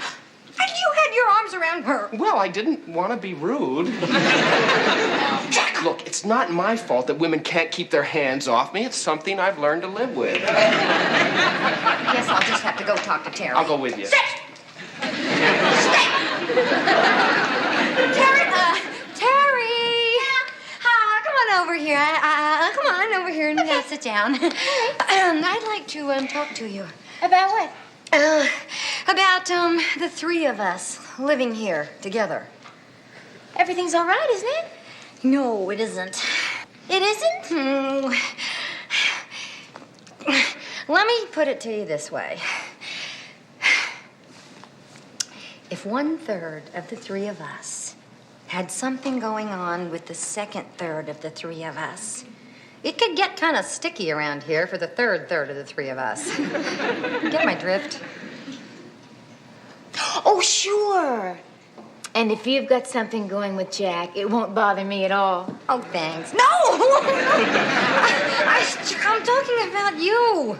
Me? Jack said that you couldn't keep your hands off him.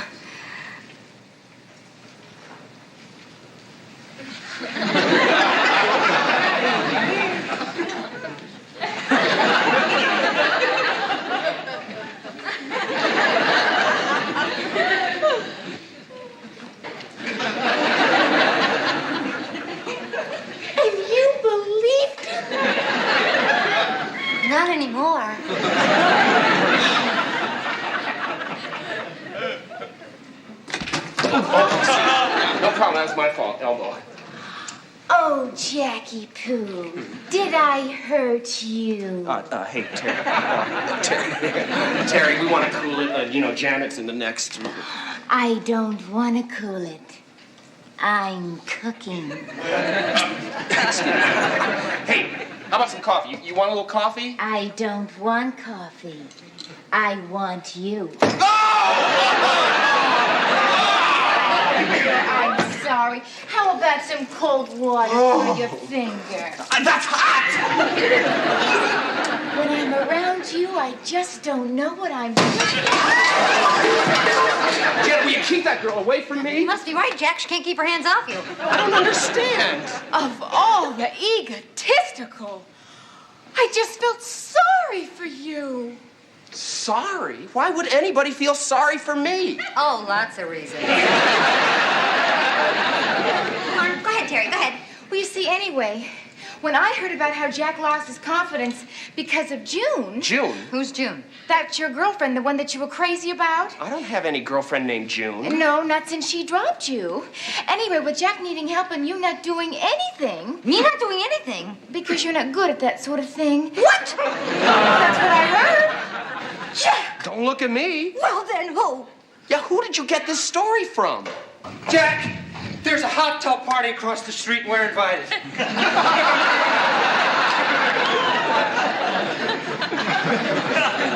Come on, sounds like a great party. Just bring your robe and a towel. Whoever made up that story has to be lower than dirt. Someone with a disgustingly sick sense of humor. And someone with absolutely no scruples whatsoever. Sounds like you're talking about me. Well, I can't stay. I gotta get that bubble party. Larry, about that favor you were gonna do for me? We should just forget that. Jack, thank me later. No, I want to thank you now. No, Jack, please. Terri and I would like to thank Larry for you. That's right. Especially after everything he's done to make my first night here so memorable. Hey, wait a second, I can explain. Hold it. But why aren't you allowed to know? Janet, stop that! Hey, Larry's gonna be pretty cold out there, but at least he's got his towel. Oh, no, he doesn't. No!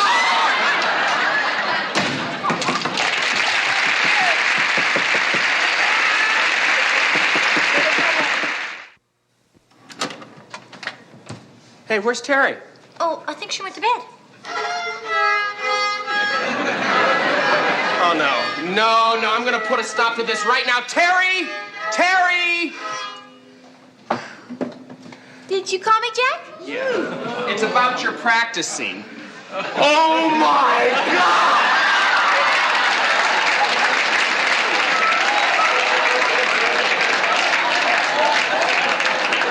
We just thought you ought to do it out here where I can see you. Hear you better. Janet, did you take my drink? 1, 2, 3. Hi, Jack. 99, 100. Gosh, Jack, that's wonderful. Usually you can't get past 3. Hi, Janet. Hi, Jack. Come on. Jack, I need to ask you a question. Yeah. Are you any good at Chinese cooking? Are you kidding? I practically walked to the head of my class. Get it? Walk. I get it. That's good. Because listen, my boss's wife, she wants to learn Chinese cooking. So I told her that you would give her lessons. Janet, you had no right to do that without asking me first. She'll pay you $25 an hour. When can she start? As soon as you can. Well, listen, I got the dinner shift tomorrow at the restaurant. How about tomorrow afternoon? That's what I told her. Hello? Oh, hi, Terri. What? Oh, that's too bad. Oh, sure. Okay, we'll see you tomorrow. Bye-bye. What was that? That was Terri, Jack. She's not going to be home tonight. She's working the double shift down at the hospital. Again? Really? She must need money. Oh, well, it means I'll get the bedroom all to myself tonight.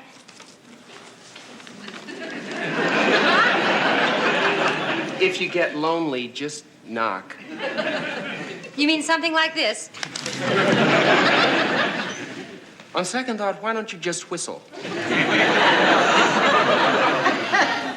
Well, Mrs. Latham, you're a very good student. Those egg rolls look just right. Let's see. Delicious. They're not as good as yours. Oh, well. I'm so glad Janet got us together. I never dreamed cooking could be so much fun. Well, thank you. Oh, my, look at that time. I better hurry or I'll be late. I'm meeting my husband downtown for dinner. Where can I change? Oh, right this way. I'll show you. Right in here. That's all right. Yeah? Yeah, I've got to change, too. But first, let me put your delicious egg rolls away. You all are going to egg roll heaven.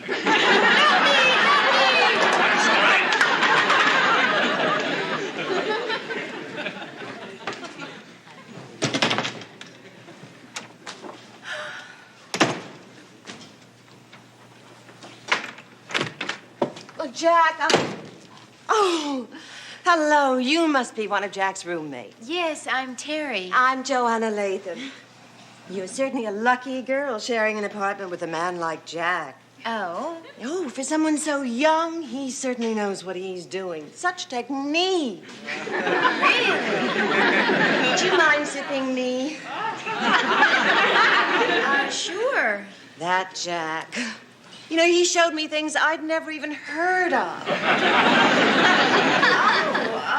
Is he here? In the bedroom getting dressed. You know what I like best? He's so patient. He let me do it over and over. Finally got it right. Oh, hi, Terri. Oh, Jack, I've got to run. Thanks so much. Here you are. $25. And worth every penny. You know, I feel guilty about this, Mrs. Latham. You know, I had as much fun as you did.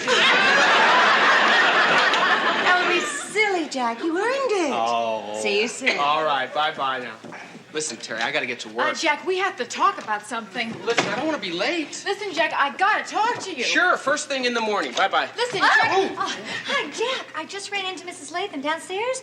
She absolutely is crazy about you. Jack, the woman said that you have got more talent and you're a little... Janet. Come on now, you're embarrassing me. Just tell me I'm fantastic and let it go at that. You're fantastic. Perfect. Take care, girls. Bye. Jack, how's it going, Terri? Janet. Yeah? Listen, we have got to talk. Oh, not right now, Terri. I gotta go shopping. I ran into the most incredible sale on designer jeans. Janet, about Jack and Mrs. Latham. Oh, Terri, isn't it great? I got them together, you know. You did? Uh-huh. Yeah. It's a great way for Jack to make some extra bucks. Janet, I'm no prude. Of course you're not a prude. Otherwise, we never would have asked you to move in here. Hi, everybody. Hello, Cindy. Gosh, Janet, how'd you know it was me? It just hit me. Well, I just came over to see how you guys are doing. Oh, we're doing great. But Terri will have to give you all the details because I gotta go shopping. Listen, Janet. Bye, Janet. Isn't that just like Janet? Always on the go. I really wouldn't know. I've only been here a week. She's so smart and practical. I keep telling her she should start her own business. I think she already has. Huh? Cindy, tell me about Jack. Oh, Jack? He's a lot of fun. Don't you love the way he fools around? Fools around? Yeah, acting love-starved like he's always on the make. Things like that. Are you sure he's acting? Well, Jack, you can never be too sure. Oh, my gosh. I'm going to be late for class. Listen, Cindy, wait. Is Jack having trouble making, ends meet with his new career and all? Oh, yeah. That's why he's always taking those odd jobs. Odd jobs? You'd be surprised at some of the things Jack does to make a buck.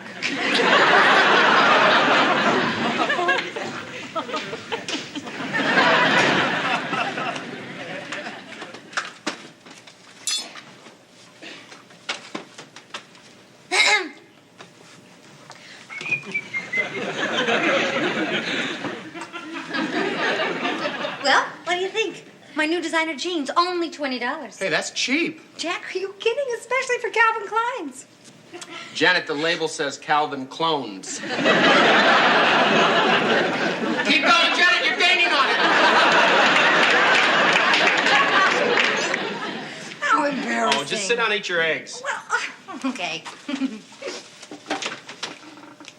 Hi, Terry, you're just in time for breakfast. I'm not hungry. Gosh, Terry, are you okay? Yeah, I'm fine. Well, no, sort of. I don't know. Hey, listen, if there's something wrong, you can tell us. We'll understand. Well, it's just that,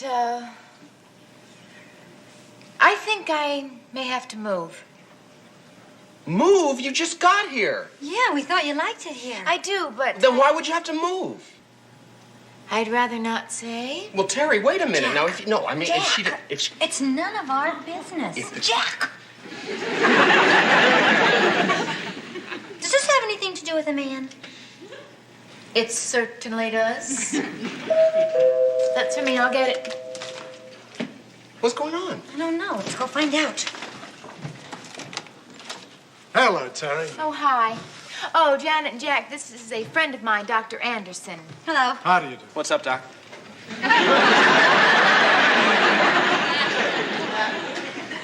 Doctor, would you care for some coffee? No, thanks. We were just leaving. Yes. What? Just... Wait a minute. You... Gosh, we must have done something to upset her. Jack, have you been coming on to Terry? Of course not. But if you think it would help... Jack! I really appreciate you helping me out like this. I've been going crazy trying to find an apartment for my niece. I think she'll like it here. The people here are very nice. At least most of them. Well, I hope so. There are a lot of weirdos running around. You looking for me? Oh, hi, Mr. Furley. This is a friend of mine, Dr. Anderson. Oh, doctor. Well, how do you do, doctor? Hey, you know something? I bet people are always bugging you for free medical advice, huh, Doc? I'm afraid so, yes. Yeah, I figured. Some people have so much nerve. Well, what's wrong? Oh, it's nothing. Oh, good. It's just that I've been getting this twinge in my arm, but I sure wouldn't want to bug you about it. It's probably nothing. And Dr. Anderson is looking for an apartment for his niece. Yeah, she'll be here in 2 weeks. It's a sharp shooting pain. And I heard there was a vacancy in 302. Yes, I wonder if I could see it. Sure. Really hurts when I move it like this. What do you think I ought to do, Doc? Don't move it like that.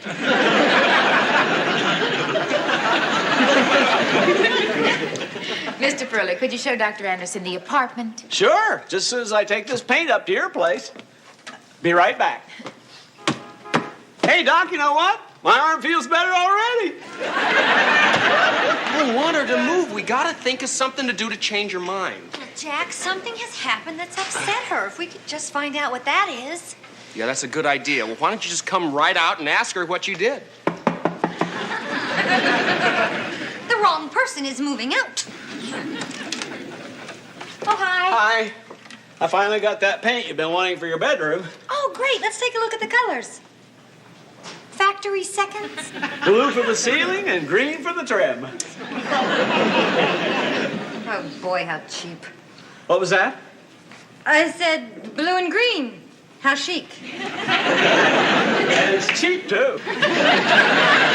Oh, by the way, kids, did you know that a very prominent physician is taking an apartment in this building? Friend of Terry's. A Dr. Anderson? Yeah, great arm man. Yeah. He's renting it for his niece. Says she's going to be moving in a couple of weeks.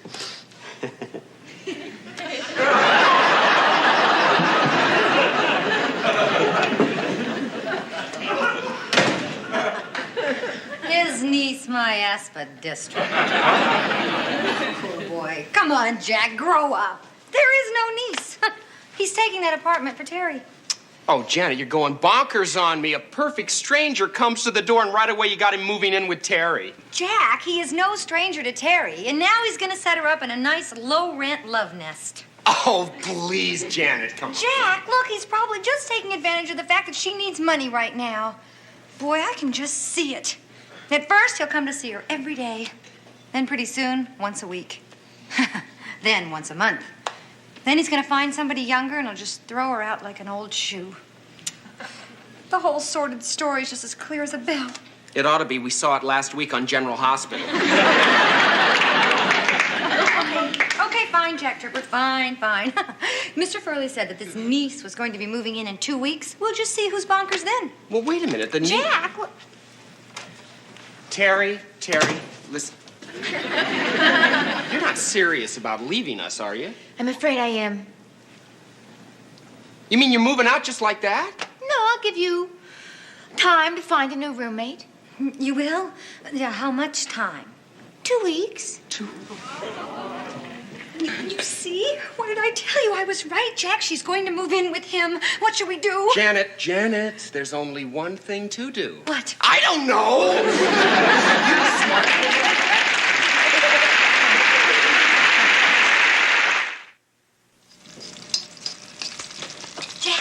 Jack, Terry just came home from work. Let's go in and talk to her now. I can't, Janet. I gotta finish making the Szechuan shrimp. It's for Mrs. Latham. She's got another lesson today? Yeah, and her husband's coming too. Wants to make sure she's getting her money's worth. Oh, gosh. Okay, then I guess I'll have to talk to Terry myself. I'll let her know that we really care for her and we don't want her to go. Good idea. Janet, Yeah. wait a minute. What? Try not to upset her. Of course not. I mean, don't mention Dr. Anderson. No. And don't tell her our feelings are hurt. Right. And don't mention her leaving. Well, then what do you want me to say? Whatever's left.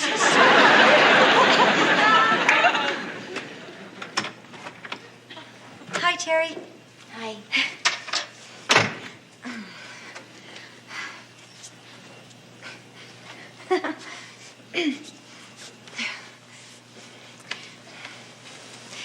Terry, why are you moving out? I just have to. Oh, gee, if you needed money, Terry, you could have come to us. I don't need money. Oh, right. Of course you don't. I don't know why I said that. Yeah, I just meant hypothetically. You know, if ever in your life, you would need money, then you could come to me. I mean, I could probably get you some extra work. Like the work you lined up for Jack. Oh, no, Terry, you couldn't do work like that. You can say that again. No thanks, but I don't need any of your help. Oh, sure. Yeah, sure.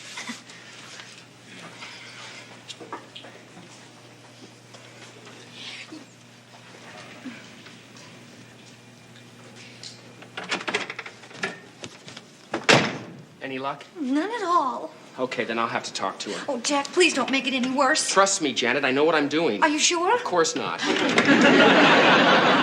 Hi, Terry. Hi. Listen, I just want you to know how sorry we are to lose you. Terry. Yeah, no. Fine. I'm fine. I'm just good for the leg muscles. Ah. So tell me, Terry, are you... Oh, hey, please, don't worry about that. Janet never liked that lamp anyway. Terry, listen. What's this Dr. Anderson like? Why? Well, I mean, what kind of a man is he? Oh, he's very nice. Is that all? Well, he's also very demanding. I mean, when he wants something, he gets it. You can always say no, can't you? Sure, if you don't mind losing your job. Oh, you poor kid. It's worse than I thought. No, what? If she says no to Anderson, she'll lose her job. The crumb. I'd like to deck him. Well, that's not going to help her keep her job. What? Jack, maybe we could... Hi, Terry. Just want to make a phone call. Sure. Oh, well, in that case, Jack and I'll just go into his bedroom so you could have some privacy.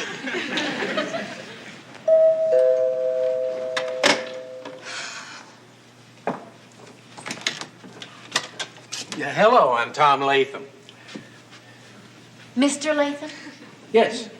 Mrs. Latham's husband? That's usually the way it goes, yeah.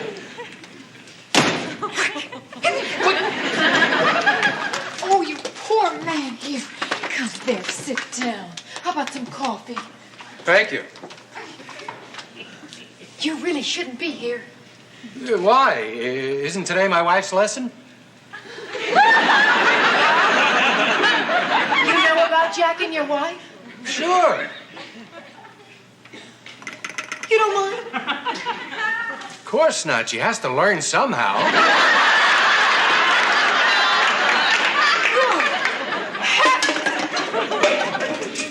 Terry? Hey, what happened? It's okay. Everything's fine. Well. Speak of the doctor. Look who's here. Janet, hello. Dr. Anderson, my, we were just this moment talking about you. Oh? Is Terri home? She said she'd help me pick out the paint for my niece's apartment. Your niece's apartment, huh? And does your wife know about this niece? Yes, but she's not happy about it. I'll bet. Well, she thinks LA's a dangerous place for a young, single girl. But you'll be there to protect her, won't you, Doctor? Well, of course. I'll be in and out all the time. Say, where is Terri? I'd really like her to help me pick out that paint. Paint? Mm-hmm. You want paint? Why, we just happen to have some in the bedroom that I think you'll be very interested in. Oh, good idea, Jack. Good idea. Let's show Dr. Anderson our paint. Yes, let's really give it to him. Hi, Dr. Anderson. Excuse me, but do you prefer blue or green? Well, I think blue is much nicer. Oh, blue. He likes blue. Actually, the whole thing was my idea. It was? Sure. Guy gets tired of the same thing night after night. He wants a little variety. So you're saying it to Jack? Right. But I still don't understand why you're here. Oh, I don't know. I thought it'd kind of be fun to watch.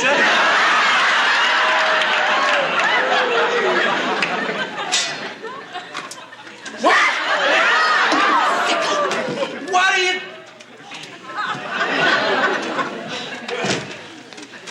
Mr. Latham, what happened? That girl has flipped her noodle. Terri did this? Oh, my goodness, Mr. Latham, I can't tell you how sorry I am. Excuse me, I'm so sorry. Here, just dab a little bit. Get out of here. Terri, what's going on? That horrible man making his poor wife take lessons from some other man and then coming to watch. What's wrong with watching cooking lessons? What's wrong with watching Cooking lessons? He's watching cooking lessons? Yeah, what'd you think? I thought you were giving her love lessons and that Janet arranged it. What? Oh, I could just kill myself. Oh, how can I ever face Mr. Latham? I can't even face you. How could you ever think that about Janet and me? Well, I don't know you that well, and when I came in and she came out of the bathroom with her zip and you were adjusting your clothes, I mean, what else would you think? Oh, I'm gonna kill myself. So that's why you're moving in with Dr. Anderson. I'm not moving in with him. What about apartment 302? That's for his niece. His niece? He really has a real niece? Oh, did you think that we... How could you? It wasn't me. It was General Hospital. Janet, watch. Janet! Oh my gosh, I gotta stop. Janet! Yes, Jack. Janet, you didn't paint Dr. Anderson with that blue paint, did you? As a matter of fact, Jack, I didn't. Thank God.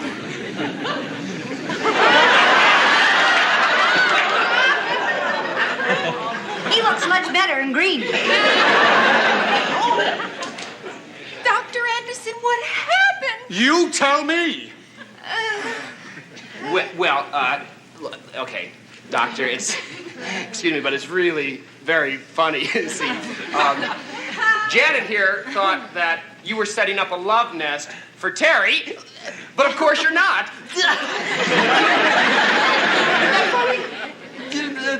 Janet, he's not laughing. Neither am I. What happened? That's what I'd like to know. So would I. My God, what's going on Wait a here? second. Now, Mr. Latham, look. This is hysterical. I mean, you can see the humor in this. Terry thought that I was teaching your wife to be a better lover. You? Now that's funny. That's funny.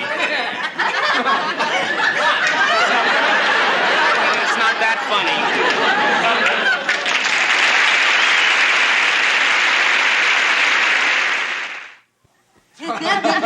She doesn't. Stop.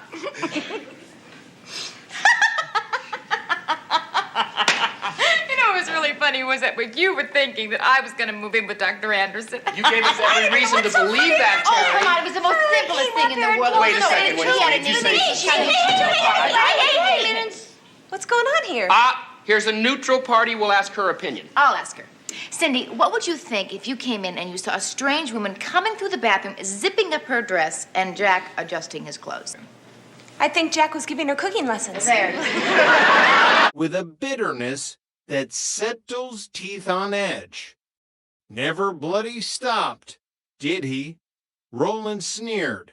All those wartime sagas. John Wayne stuff.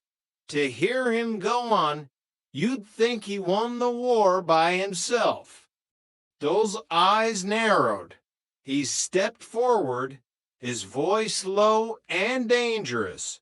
You've got to remember, Roland, that a lot of blokes lost their lives for our liberty, just so that 50 years later, prats like you would have the freedom to knock them. You want to take this outside? Dad, calm down. Damien pulled at his sleeve. The hearse is here, someone whispered. As the coffin was lowered, Damien looked up. Is that a Spitfire, Dad? Dell looked up. Then he looked at the name on the headstone next to them. Then he looked at the mourners across the way. Rodney, Dell hissed, we're at the wrong funeral. What? This isn't Albert. This is a bloke called Bunny Warren. He was in the RAF. They scrambled away.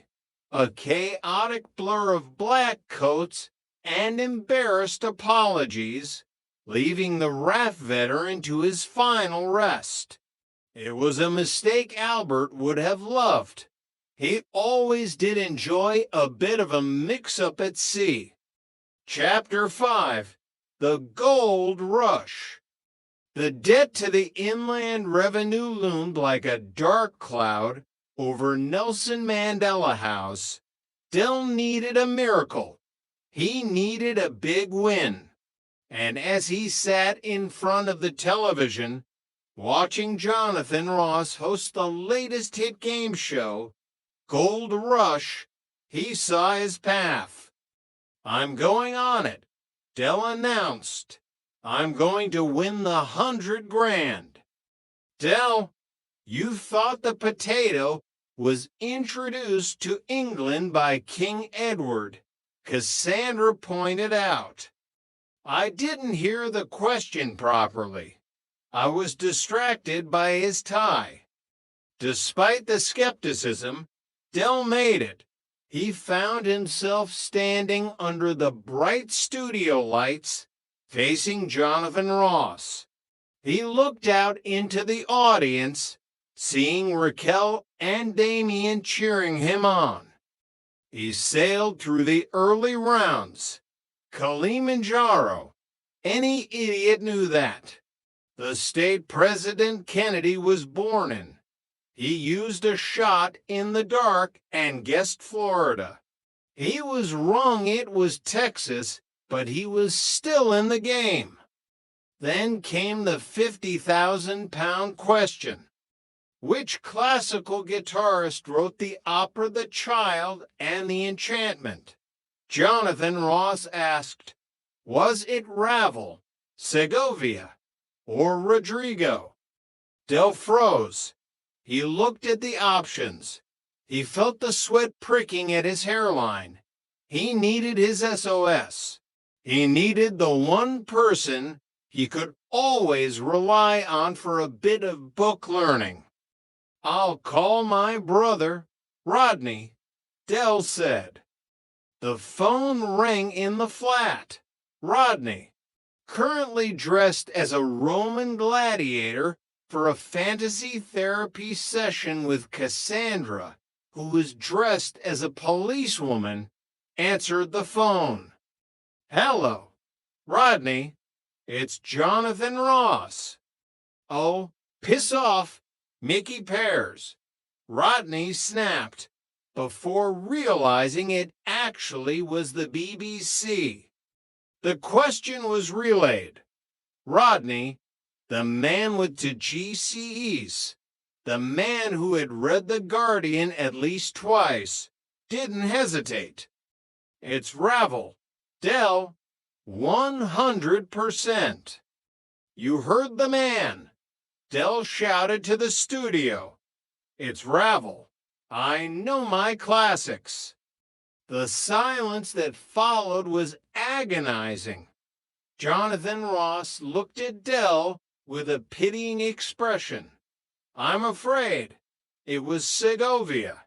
Rodney was wrong. Del's world collapsed. He had been so close. He had felt the gold in his hands.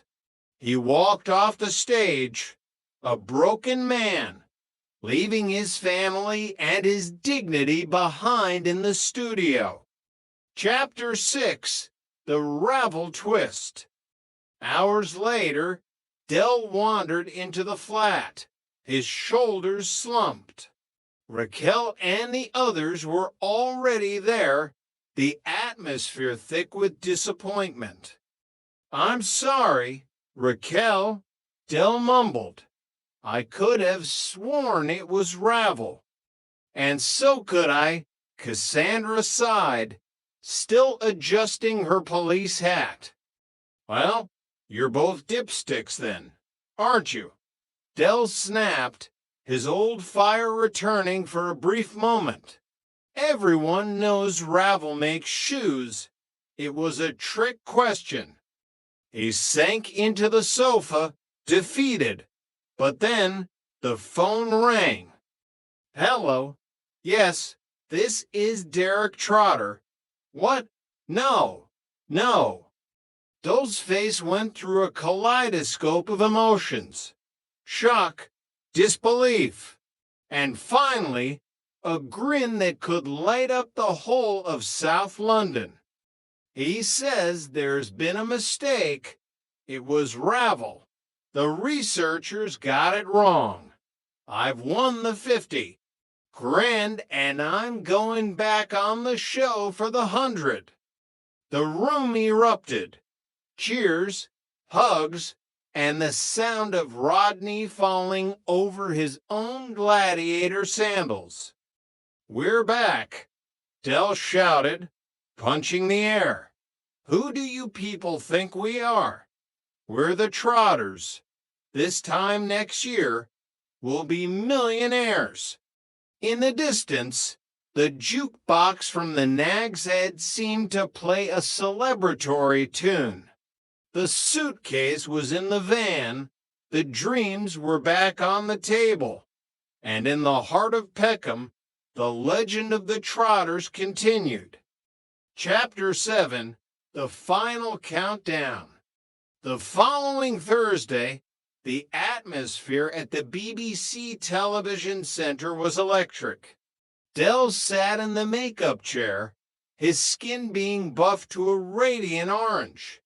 He wore his luckiest suit, the one with the subtle pinstripe that he swore looked like bars of gold in the right light. Don't worry, Mr. Trotter, the makeup artist whispered. The country is rooting for you. The Ravel incident is the biggest story in the press. I know, darling, Dell said, checking his reflection. I'm a national treasure, like the crown jewels, only with more charisma. Back in Peckham, the Nag's Head was packed. Trigger, Denzel, and Sid had organized a viewing party. Even Marlene was there, holding a drink that was 80% umbrella. If he wins, Denzel said, his voice trembling with excitement, he might pay me back for that faulty satellite dish. Don't be optimistic, Denzel, Trigger advised. I once lent him a $5 in 1974. I'm still waiting for the interest to compound. The show began. Jonathan Ross looked more fashionable than ever, and the audience went wild as Dell walked out. The questions were harder now. Ancient history, quantum physics, which Dell guessed was something to do with the price of fish, and then the final question. The gold lights swirled.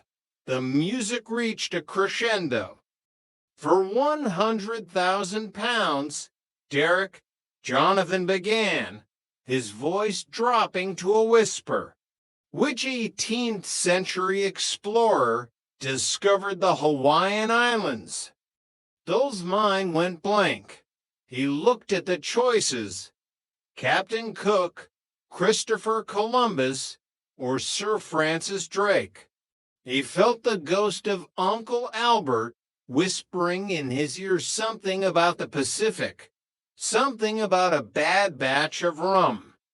He thought of Rodney. Rodney, who is currently at home, probably hiding under the sofa to avoid the stress. He thought of Raquel and Damien. Captain Cook, Dell said, his voice steady. James Cook. I remember it because my old granddad once tried to sell a map of the islands to a bloke in the Nag's Head. The studio fell into a hush.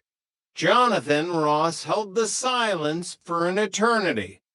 Derek, you are correct. The explosion of noise was deafening. Dell was swamped by glitter, lights, and the realization that the taxman was officially off his back. Chapter 8. A New Dawn in Peckham. The celebration at the Nag's Head lasted until the early hours of the morning. Dell arrived in a stretch limo, his pockets literally bulging with the official confirmation of his winnings. Drinks on the house, Dell roared as he was carried into the pub on the shoulders of his friends. But as the night wore on and the champagne began to settle, Dell found himself sitting in the corner with Rodney. The gladiator outfit had been exchanged for a sensible sweater, but Rodney still looked slightly shell-shocked. We did it, Rodders, Dell said, clinking his glass against Rodney's. The debt's paid. The flat is safe. We might even have enough left over for a nice little holiday. Not Barbados, maybe somewhere a bit more humble. Bognor Regis? Dell, Rodney said, looking at his brother. I'm sorry I got that first question wrong. I really thought I'd blown it for you. Forget it, Rodney. If you hadn't been wrong, we wouldn't have had the drama. And without the drama, we wouldn't have been on the front page of the Sun. It's all marketing. Proof. It's all part of the master plan. In the corner, Trigger was talking to a portrait of the Queen. I hear voices. Your Majesty, They're telling me that this time next year, we're going to be millionaires. Dell laughed, a sound that echoed through the smoky room. The suitcase might be in the van, and the van might be a bit rusty, but the Trotter spirit was invincible. As the sun began to rise over Nelson Mandela House, painting the concrete in shades of pink and gold, Derek Del Boy Trotter looked out over his kingdom. You know, Rodney, he whispered, life's a lot like the changing of the seasons. But as long as you've got family and a bit of laboratory, Garney, you'll always find your way home. It's raison d'etre, Del. Rodney sighed. Whatever, Rodney, just whatever. As Del always said, mange tout. Chapter 9, The Morning After the Gold. The hangover that greeted Derek Trotter the following morning was not merely a physical presence, it was a philosophical statement. It throbbed in rhythm with the dripping of the kitchen tap, a steady drip thud that felt like a tiny taxman hammering on the inside of his skull.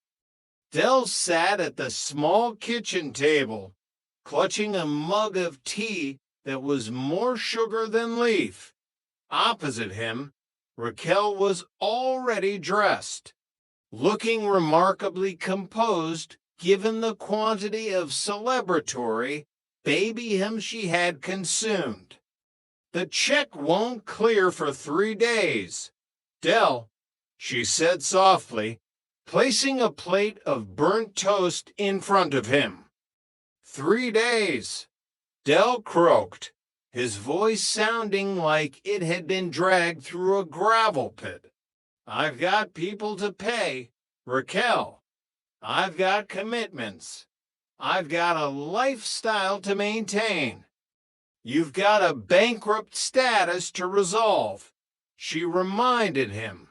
The court needs to see that money before you start buying any more peacocks. Del winced at the memory of the peacocks. They had been particularly loud in the mornings. All right, but once the revenue is settled, we're back in business. I've already been thinking. Raquel, this gold rush thing, it's opened doors. I've had 3 calls already this morning. From who? Mickey Pierce? No. Well, one was Mickey wanting to borrow a pony, but the others, serious people, media types. They want the Peckham millionaire back on the box. They want a piece of the Trotter magic. In the next room, the sound of Rodney's bedroom door opening signaled the arrival of the managing director. Rodney appeared in the kitchen, looking as though he had been bleached. His hair was a chaotic nest, and his eyes were to red slits. Never again, Rodney groaned, collapsing into a chair. I am never drinking with Trigger again. He thinks he's an immortal. Del, he kept buying rounds of something called the Sidewinder. I think it was mostly paraffin. Suck it up, Rotters, Del chirped, feeling a sudden surge of adrenaline as the caffeine hit his system. You're a man of means now, a man of stature. We've got to go down to the bank and show them who's boss. I don't want to show anyone who's boss. Rodney mumbled into the table. I want to go to sleep for a fortnight. No time for sleep. We've got to strategize. Now that the debt is cleared. Trotter's Independent Traders needs a new direction. Something classy. Something digital. Rodney lifted his head, a look of genuine fear crossing his face. Digital? Del, the last time you tried something digital, you bought a pallet of calculators that only did subtraction. That was a manufacturer's defect, Rodney. And I sold them to a weight loss clinic. It was genius. No, this time, I'm talking about the internet, the World Wide Web. We're going global. Groove. From the van to the cloud. Chapter 10, The Digital Frontier. The transformation of the Nelson Mandela House living room into a tech hub was, Indel's mind, a masterstroke. He had acquired a computer, a second-hand beast, that hummed like a small jet engine and emitted a faint smell of ozone from a contact in the trade. This is it, Rodney, Del said, gesturing proudly at the flickering screen. The future. We're going to set up a website, TROTTERS global.com. We can sell anything to anyone, anywhere. Rodney sat at the keyboard, his fingers hovering tentatively. And what, exactly, are we selling, Del? Everything. We're an aggregator. We take the finest goods from the markets of Peckham and we offer them to the discerning shoppers of Tokyo, New York, and Slough. Del, we haven't got any stock. We've got 3 boxes of slightly singed silk scarves and a crate of Spanish onions. That's the beauty of the internet, Rodney. We don't need stock. It's called drop shipping. Someone buys a scarf in Ohio. I go down to the market, buy one from Monkey Harris, and post it. No overheads, no warehouses, no taxmen. Well, maybe some taxmen, but I'll work on that. Cassandra walked in, looking at the chaotic setup with a mixture of amusement and concern. Rodney, I thought we were going to look at that new flat today, now that the money is coming in. In a minute, Cass, Rodney said, his eyes beginning to glaze over as he navigated the primordial internet of the early 2000s. I'm just trying to figure out how to register a domain name. It says here we need a credit card. Use the company one, Del shouted from the kitchen, where he was trying to brew a more potent pot of tea. Del, the company credit card was cut in half by a bailiff 3 weeks ago, Rodney reminded him. All right, use your personal one. I'll pay you back once the ravel money clears.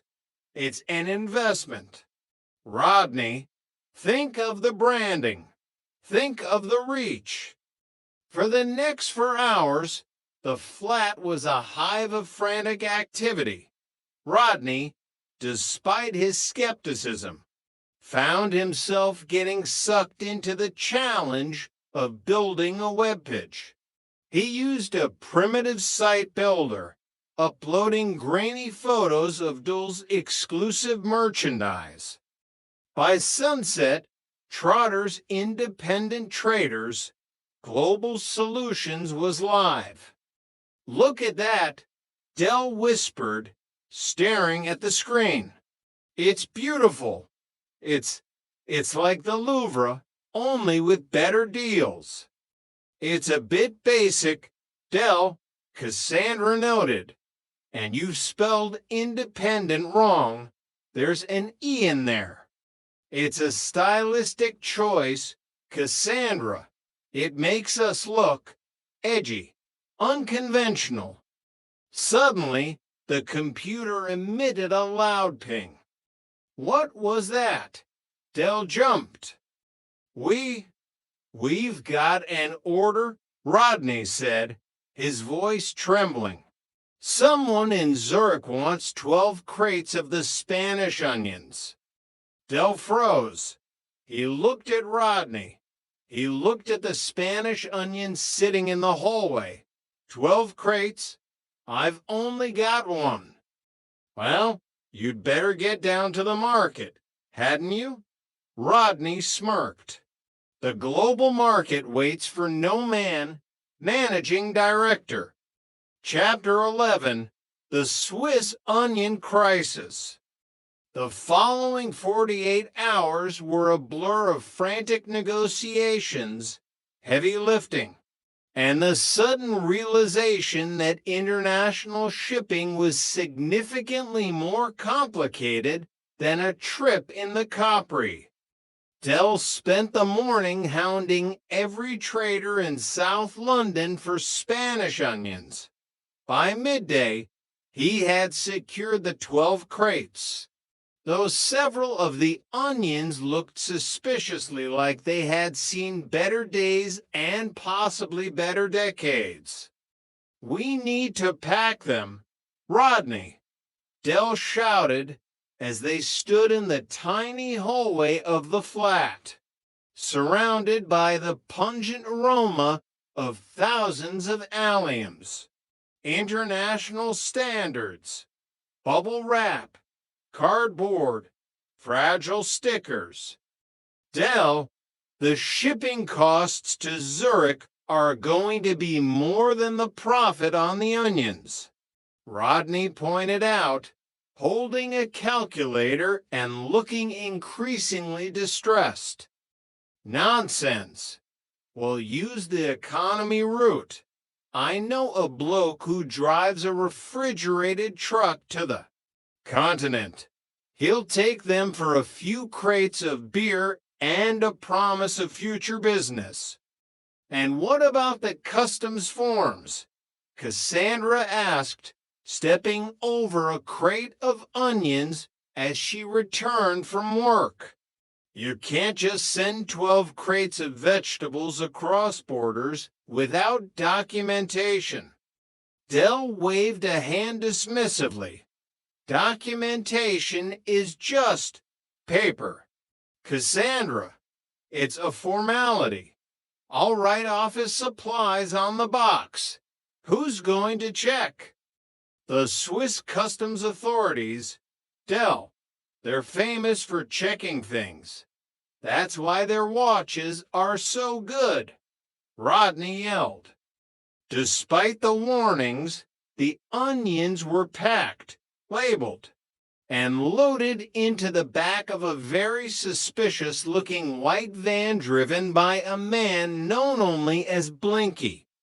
Zurich, Blinky, straight to the heart of the banking district, Del instructed, patting the side of the van. You're sure about this, Del? Blinky asked, squinting through a cloud of cigarette smoke. The air conditioning in the back is a bit temperamental. It'll be fine. It's a short trip. The onions like the cold. It keeps them crisp. 3 days later, the Swiss onion crisis reached its inevitable conclusion. Del received a phone call from a very angry and very tearful restaurant owner in Zurich. He says there's soup.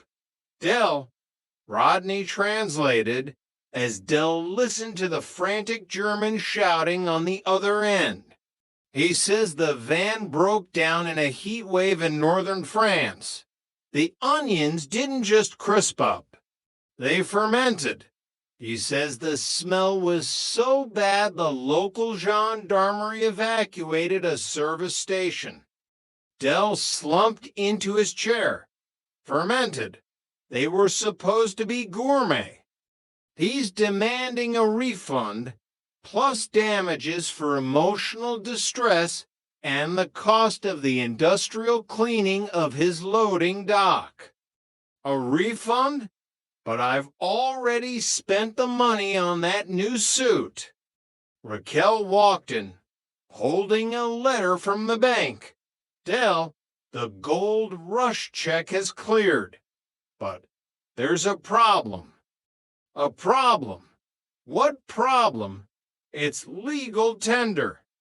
The Inland Revenue has placed a protective lien on the account. They're auditing every business transaction from the last 10 years before they release the surplus. And they've seen the website, Del. Rodney put his head in his hands. The website with the office supplies onions. They want to know, Raquel continued, her voice calm but deadly, why an administrative consultant is exporting 12 crates of office supplies to Switzerland in a van with no insurance. Del looked at the computer screen, where TROTTERSglobal.com was still flickering, offering luxury silk scarves to an unsuspecting world.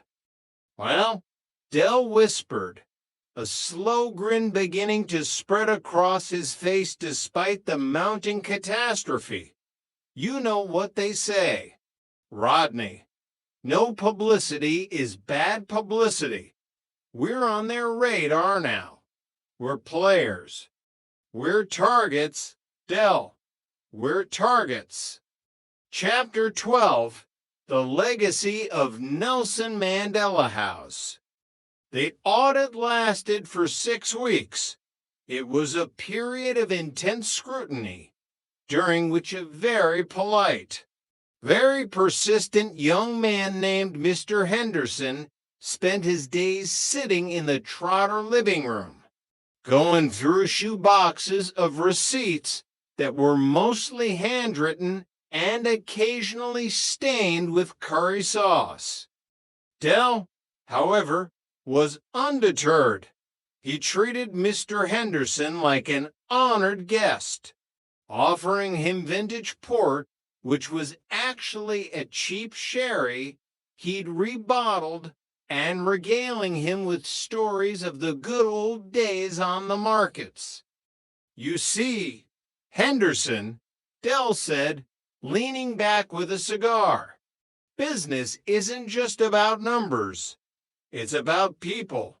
It's about the vibe. You can't put a price on the Trotter vibe. Mr. Henderson looked up from a receipt for 200 pairs of slightly used earmuffs. I'm trying to put a price on your VAT liabilities, Mr. Trotter. The vibe is currently non-taxable, though I'm sure the Chancellor would change that if he could. By the end of the 2nd month, a settlement was reached.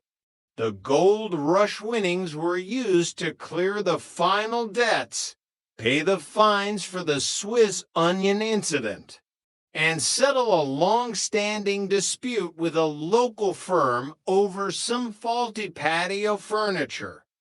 When the dust settled, the Trotters were left with a sum that was considerably smaller than 100,000 pounds, but considerably larger than zero. We've got 15,000 left, Del, Rodney said, sitting on the balcony of the flat and looking out over the London skyline. After everything, 15 grand. Clear and simple. 15 grand. Del joined him, leaning on the railing. That's a lot of money, Rodney. That's enough for a fresh start. A real one. Cassandra wants to move. Del, we've found a place in a quiet street. No elevators. No graffiti. Just a garden and a front door that actually locks. Del was silent for a moment. He looked back into the flat, where Raquel was playing with Damien.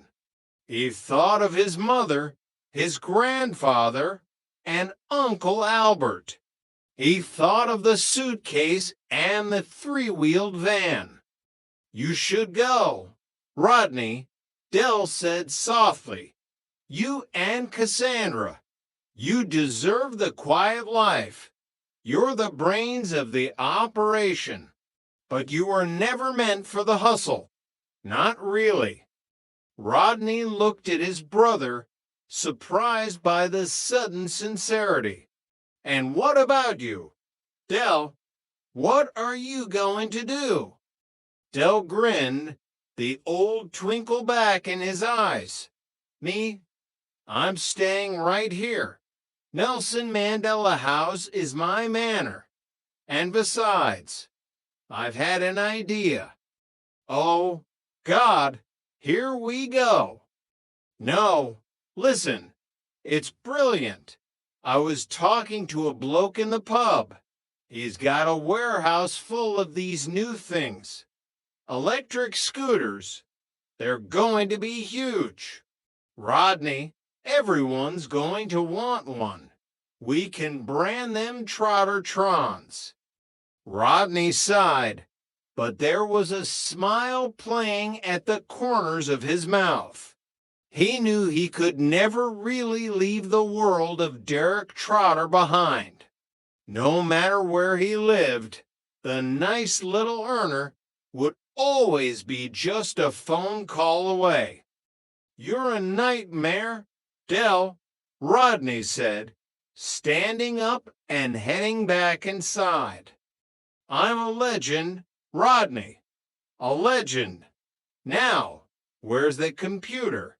We need to update the website. Trotter-Trons, the future of urban mobility." As the sun set over Peckham, the yellow van sat in the parking lot below, its engine cooling after a long day of logistics.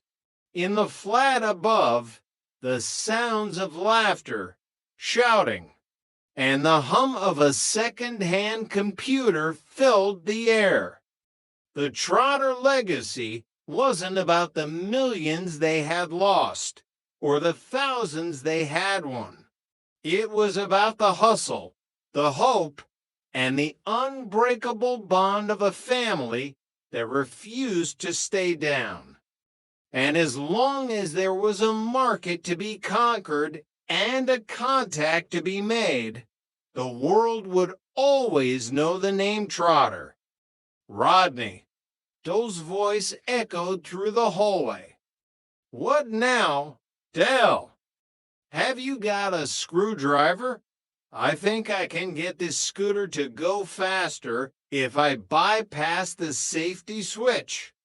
"Mange tout, Rodney," Del whispered to himself, reaching for a cigar. "Mange tout." Book 2, The Trotter-Trons and the New World Order. Chapter 13, The Silence of the Suburbs. Rodney Trotter woke up to a sound he had never heard in 30 years of living in Nelson Mandela House: silence. There was no distant rumble of the rubbish chute, no shouting from the balcony 3 floors down about a missing milk bottle, no sound of Del singing the green grass of home in the shower while accidentally flooding the bathroom. He was in his new flat, a quiet, leafy street in a part of London where people actually used their front gardens for flowers rather than storing old refrigerators. Cassandra was still asleep beside him, her breathing soft and rhythmic. He should have been happy. He was happy. He was the managing director of a theoretically successful firm. He had a beautiful wife. and he didn't have 12 crates of fermented onions in his hallway. Yet, as he lay there staring at the pristine white ceiling, Rodney felt a strange, nagging itch. He missed the chaos. He missed the adrenaline of a nice little earner going south. He slipped out of bed and walked into the kitchen. Everything was modern. The toaster didn't spark. The kettle didn't emit a high-pitched scream. He made a cup of artisanal coffee, no sugar, no condensed milk, and sat at the breakfast bar. Suddenly, his phone buzzed. It was a text from Dell. Rotters, get down to the flat ASAP. The first prototype is ready. The revolution has begun. Bring a crash helmet and a fire extinguisher. Dell. Rodney sighed, a small smile creeping onto his face. The suburban peace was over. Chapter 14, The Assembly Line. Back at Nelson Mandela House, the living room had been transformed. It no longer looked like a tech hub. It looked like a battlefield of lithium and chrome. Dell was hunched over a sleek, black electric scooter, his hands covered in grease. Beside him, Trigger was holding a soldering iron with the concentration of a man trying to defuse a bomb. Trig, for the 10th time, don't touch the blue wire to the red battery terminal. Dell barked. Sorry, Dell, Trigger said, his eyes glazing over. I thought it would make it go faster. I hear voices. Dell, they're telling me this thing could fly if we gave it enough juice. It's a scooter, Trig, not a Harrier jump jet. The door opened and Rodney walked in, taking in the scene with a look of mounting dread. What in the name of all that is holy is that? Rodney, just in time, Dell stood up, wiping his hands on a silk scarf that was definitely supposed to be exclusive merchandise. Meet the Trottertron Mark I, the apex of urban mobility, the destroyer of traffic jams. It looks like a pogo stick with a car battery taped to it, Rodney noted, stepping closer. That's just the prototype, Rotters. The final version will be streamlined, aerodynamic. We're using aerospace-grade aluminum. Dell, that's a piece of scaffolding from the construction site across the road. Material sourcing is a key part of the supply chain.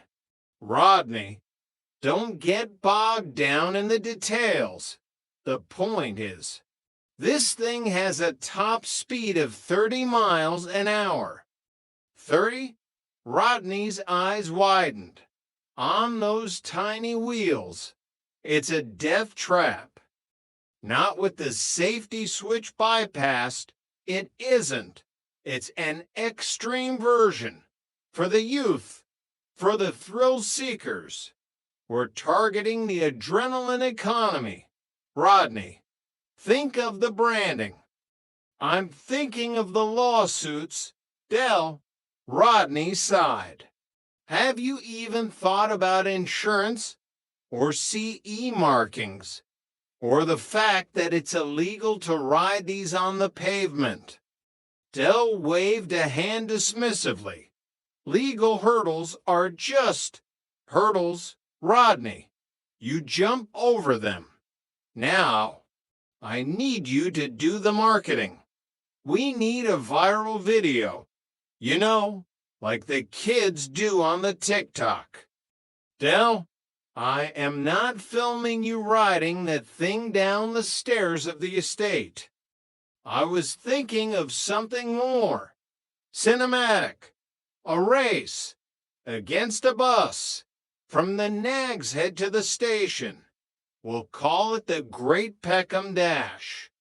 Chapter 15, The Marketing Blitz. For the next week, Rodney found himself dragged back into the trotter vortex. He spent his evenings, much to Cassandra's annoyance, editing a high-octane trailer for the Trottertron. He used slow-motion shots of Dell looking cool in a leather jacket, paired with a heavy bass track that made the whole computer desk vibrate. "It's missing something, Rodney," Dell said, peering over his shoulder. "It needs more pizzazz. Can you add some explosions? Or maybe a tiger?" "Dell, we are selling a scooter, not a Michael Bay movie." "Branding, Rodney. We're selling a lifestyle. A tiger says power. Explosions say excitement. A pogo stick with a battery says budget." By Friday, the video was live on every social media platform Dell could remember the password for. To Rodney's horror, it actually started getting views. People in Peckham loved a trier, and they especially loved a trier who looked like he was about to fall off a scooter at 20 miles an hour. "The orders are coming in, Rodney," Dell shouted, dancing around the kitchen. 6 people have already put down deposits. One of them is a bloke from Croydon. We're expanding. Prove. The Trotter Empire is going regional. Dell, we haven't even finished the first one yet, Rodney reminded him. The motor keeps smoking every time you turn the lights on. Teething troubles. I'll have Denzel look at it. He's good with wires. He once fixed a toaster with a paper clip. And the house burned down. Dell. Details, Rodney. Focus on the vision. Chapter 16, The Great Peckham Scooter Race. The day of the Great Peckham Dash arrived with a cold. Gray drizzle that seemed like a bad omen to everyone except Derek Trotter. A small crowd had gathered outside the Nag's Head. Trigger was there, wearing a fluorescent vest and holding a checkered flag he'd made out of a tablecloth. Denzel was standing by with a first aid kit and a look of deep concern. Right then, people, Dell announced, standing atop a milk crate. Today, history is being made. The Trottertron Mark I will prove its worth against the might of the London transport system. He pointed to a red double-decker bus that was currently stuck in traffic 20 yards away. The race is simple. From here to the Peckham Rye Station.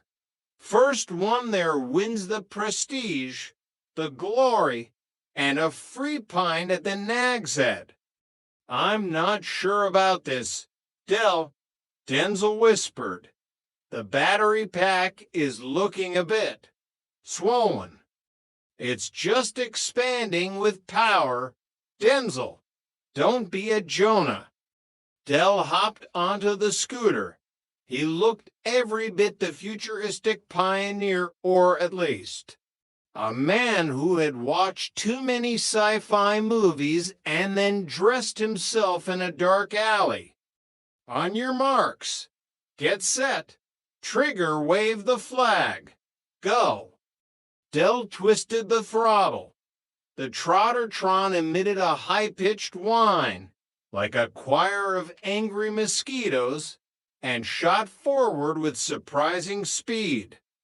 He's actually doing it, Rodney shouted. caught up in the excitement despite himself. Dell sped past the stationary bus, his coat flapping in the wind. He was weaving through traffic, a yellow and black blur of entrepreneurial spirit. Everything was going perfectly until he reached the top of the hill.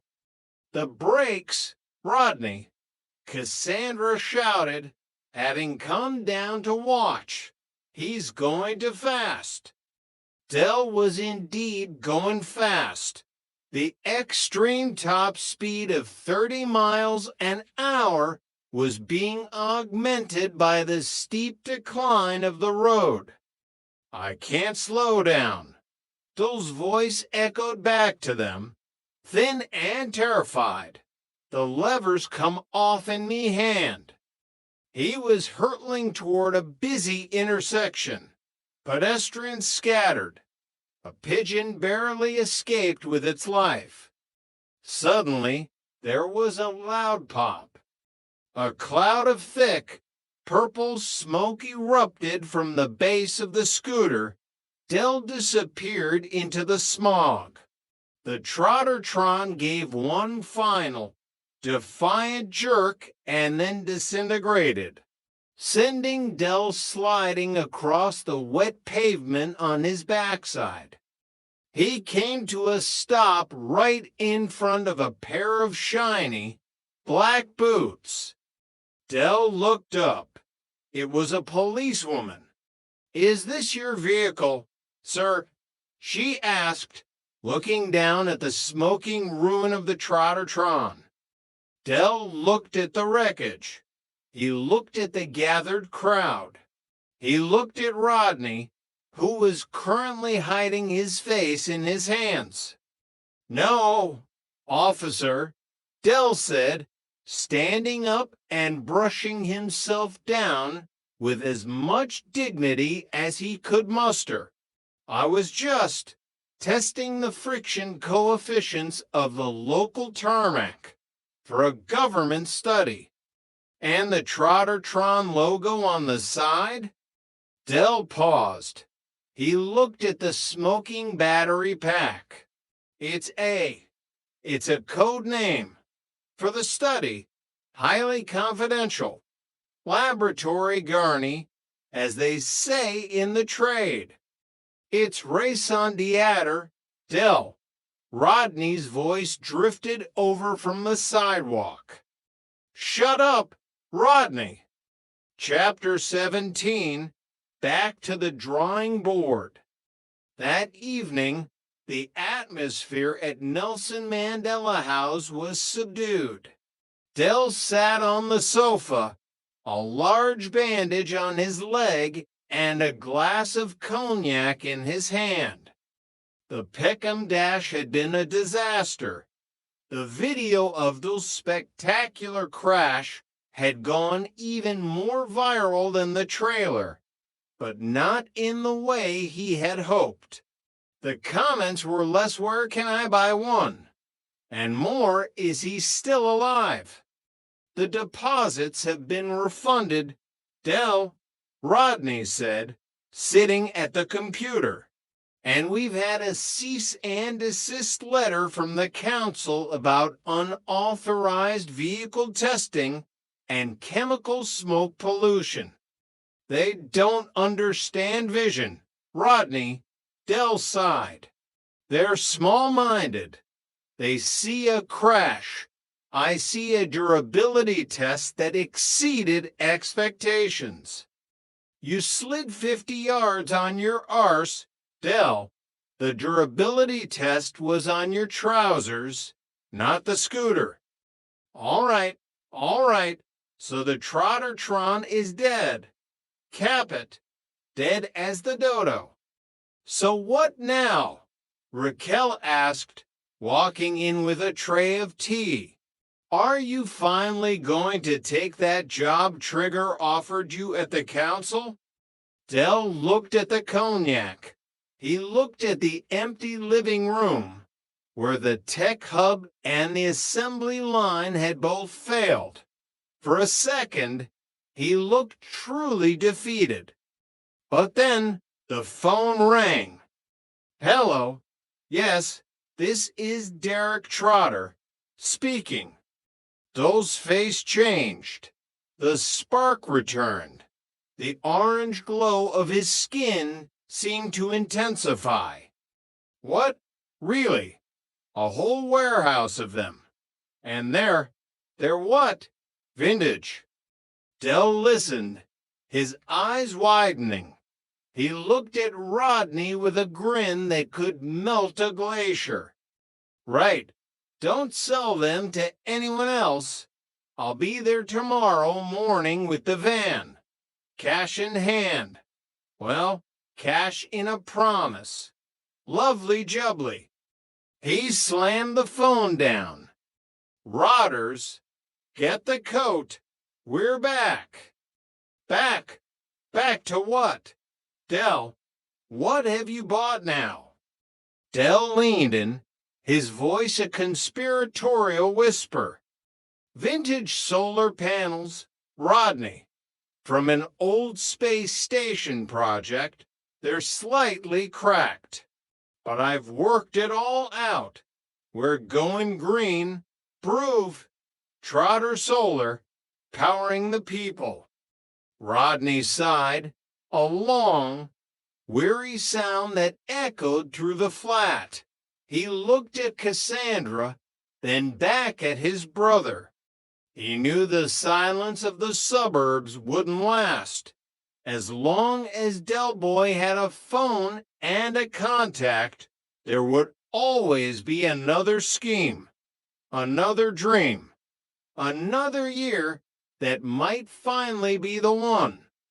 Nange tout, Rodney, Del whispered, patting the yellow van as they headed out into the Peckham night. Mange tout. Chapter 18, The Solar Harvest. The yellow van groaned under the weight of the future. Del had returned from the mysterious warehouse with 12 solar panels that looked less like high-tech energy collectors and more like oversized bathroom mirrors that had been through a car wash. Careful, Rodney, these are delicate, aerospace-grade silica. Del shouted as Rodney struggled to lift a panel that felt remarkably like a slab of slate. Del, why is there Russian writing on the back? And what's this smell of burnt cabbage? Rodney asked, squinting at a Cyrillic label. It's international, Rodney, a joint venture between Peckham and the Urals. They were part of a secret project called Project Solstice. The bloke I bought them from said they can pull power from the moon if the sun's having a day off. The moon? Del, solar panels need sunlight. Direct sunlight. Something we haven't seen in South London since the summer of '76. That's where the Trotter touch comes in. Proof. We're not just selling panels. We're selling the Solar Booster 2000, a special coating I've developed that attracts UV rays like a magnet attracts iron filings. Let me guess, Rodney sighed. It's a bottle of window cleaner and some glitter. It's a proprietary blend, Rodney. Now, I've got a meeting with the chairman of the Local Residents Association. They're looking for ways to cut the estate's electricity bill. We're going to turn Nelson Mandela House into the first green skyscraper in Peckham. Del, the council will have your guts for garters if you start drilling into the roof. And the residents, they can barely afford their rent, let alone moon panels from the Soviet era. Marketing, Rodney, we offer them a community power share scheme. They pay a small weekly subscription, and we feed the power into the communal lighting. Everyone wins, especially us. Chapter 19, The Green Energy Boom. For the next 3 days, Nelson Mandela House was a hive of sustainable activity. Del, wearing a green high visibility vest that said Chief Sustainability Officer, was supervising Trigger and Denzel as they hauled the panels onto the balcony of the flat. Angle it toward the nag's head. Trig, that's where the most energy is, Del instructed. I think I can see a satellite, Del, Trigger said, looking up through a pair of binoculars he'd found in the rubbish. It's looking at us. I think it wants its panels back. Ignore the satellite. Trig, focus on the cables. Rodney walked out onto the balcony, stepping over a tangle of wires that looked like a nest of copper snakes.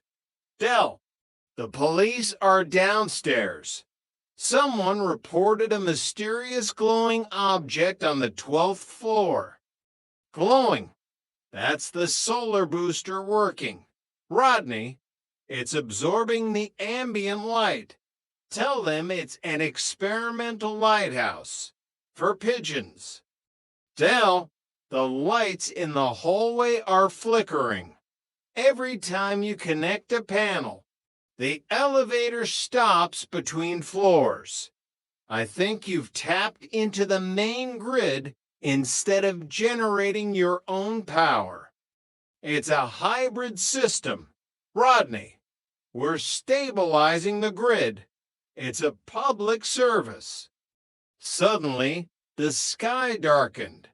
A typical London rain cloud, thick and heavy, settled over Peckham. Right then, Del said, rubbing his hands together, time for the grand demonstration. The Residents Association are coming up in 5 minutes. If we can power this television off a rain cloud, we're millionaires. He flipped a switch. The television hissed. A few sparks flew from the back. And then, for a glorious 10 seconds, a grainy image of a weather report appeared. See, Rodney, see, green power. But then, the solar booster glitter began to run in the rain. A slurry of sparkly liquid dripped onto the panel below. BZZZZT. A bolt of blue electricity jumped from the panel to the balcony railing. Del, the railings live. Denzel screamed, his hair literally standing on end. Chapter 20, The Eclipse Dream. The aftermath of the solar harvest was marked by a complete blackout of Nelson Mandela House that lasted for 6 hours, and a very awkward conversation with a local electrician who claimed he'd never seen a flux capacitor made of old radiator parts before. The panels were vintage. Del, Rodney said that evening, as they sat in the dark, huddled around a single candle, which is another word for scrap metal, the Russian writing. It wasn't Project Solstice. I looked it up on the internet. It was a warning label for a 1980s microwave oven factory. Del sighed, staring into the candle flame. His green vest was stained with glitter and rainwater. I thought we had it this time, Rodney. I really did. The Green Revolution, the Peckham Solar King. You were the Peckham Short Circuit King. Del, The council has billed us for the repair of the main transformer and the Residents Association. They want their subscriptions back with interest. For a long moment, there was silence in the flat. Even Raquel had gone to stay with her mother for the night to avoid the smell of ozone. But then, as always, the darkness was broken by a sound. Not a spark, but a ringtone. Hello. Yes, Derek Trotter here. Who? Those eyes widened. He leaned forward, his face illuminated by the flickering candle. A whole crate of them. And they're from a celebrity estate sale. He listened, a slow, familiar smile spreading across his face. Authentic 1970s disco balls with the original motors. And they're retro chic. Dell slammed the phone down and stood up, the bandage on his leg forgotten. Rotters, get the coat. We're going back to basics. Disco balls, Dell, in the age of lead and laser shows? Nostalgia, Rodney. That's the new gold mine. People want the 70s back. We'll sell them to every retro bar in London. Trotter Disco, bringing the boogie back. Rodney looked at the darkened flat. He looked at the ruined solar panels leaning against the wall. Then he looked at his brother, whose skin seemed to glow with a renewed, orange fervor. He knew it was hopeless. He knew it was a disaster waiting to happen. But he also knew that he couldn't stay in the silence of the suburbs while the disco was calling. All right, Dell, Rodney sighed, standing up and reaching for his jacket. But if I have to dress up like John Travolta, the deal's off. Mange tout, Rodney, Dell whispered, heading for the door. Mange tout. The end. Only Fools and Horses, The Trotter Chronicles. A novelization of If They Could See Us Now. Chapter 1, The Echoes of a Suitcase. The yellow Reliant Regal Supervan 3 rattled through the streets of Peckham. A three-wheeled relic of a bygone era that refused to die. Inside, the air smelled of stale cigars, knockoff perfume, and the faint, lingering hope of a man who believed that this time next year we'll be millionaires, even though, technically, they had already been millionaires and lost it all. Derek Delboy Trotter gripped the steering wheel with fingers adorned with rings that caught the pale London sun. He was humming a tune, a rhythmic cadence that mirrored the ups and downs of his life. It was a song about suitcases and mysteries, about the changing seasons and the tides of the sea. It was the anthem of the street trader, the philosophy of a man who lived by his wits and his hooky gear. I'll fetch the suitcase from the van, Dell muttered to himself, his voice a gravelly baritone. 'Cause if you are the bestest, but you don't ask questions, then, brother, I'm your man. Beside him, Rodney, his younger brother, the one with the GCs and the sensitive disposition, looked like he was about to have a nervous breakdown.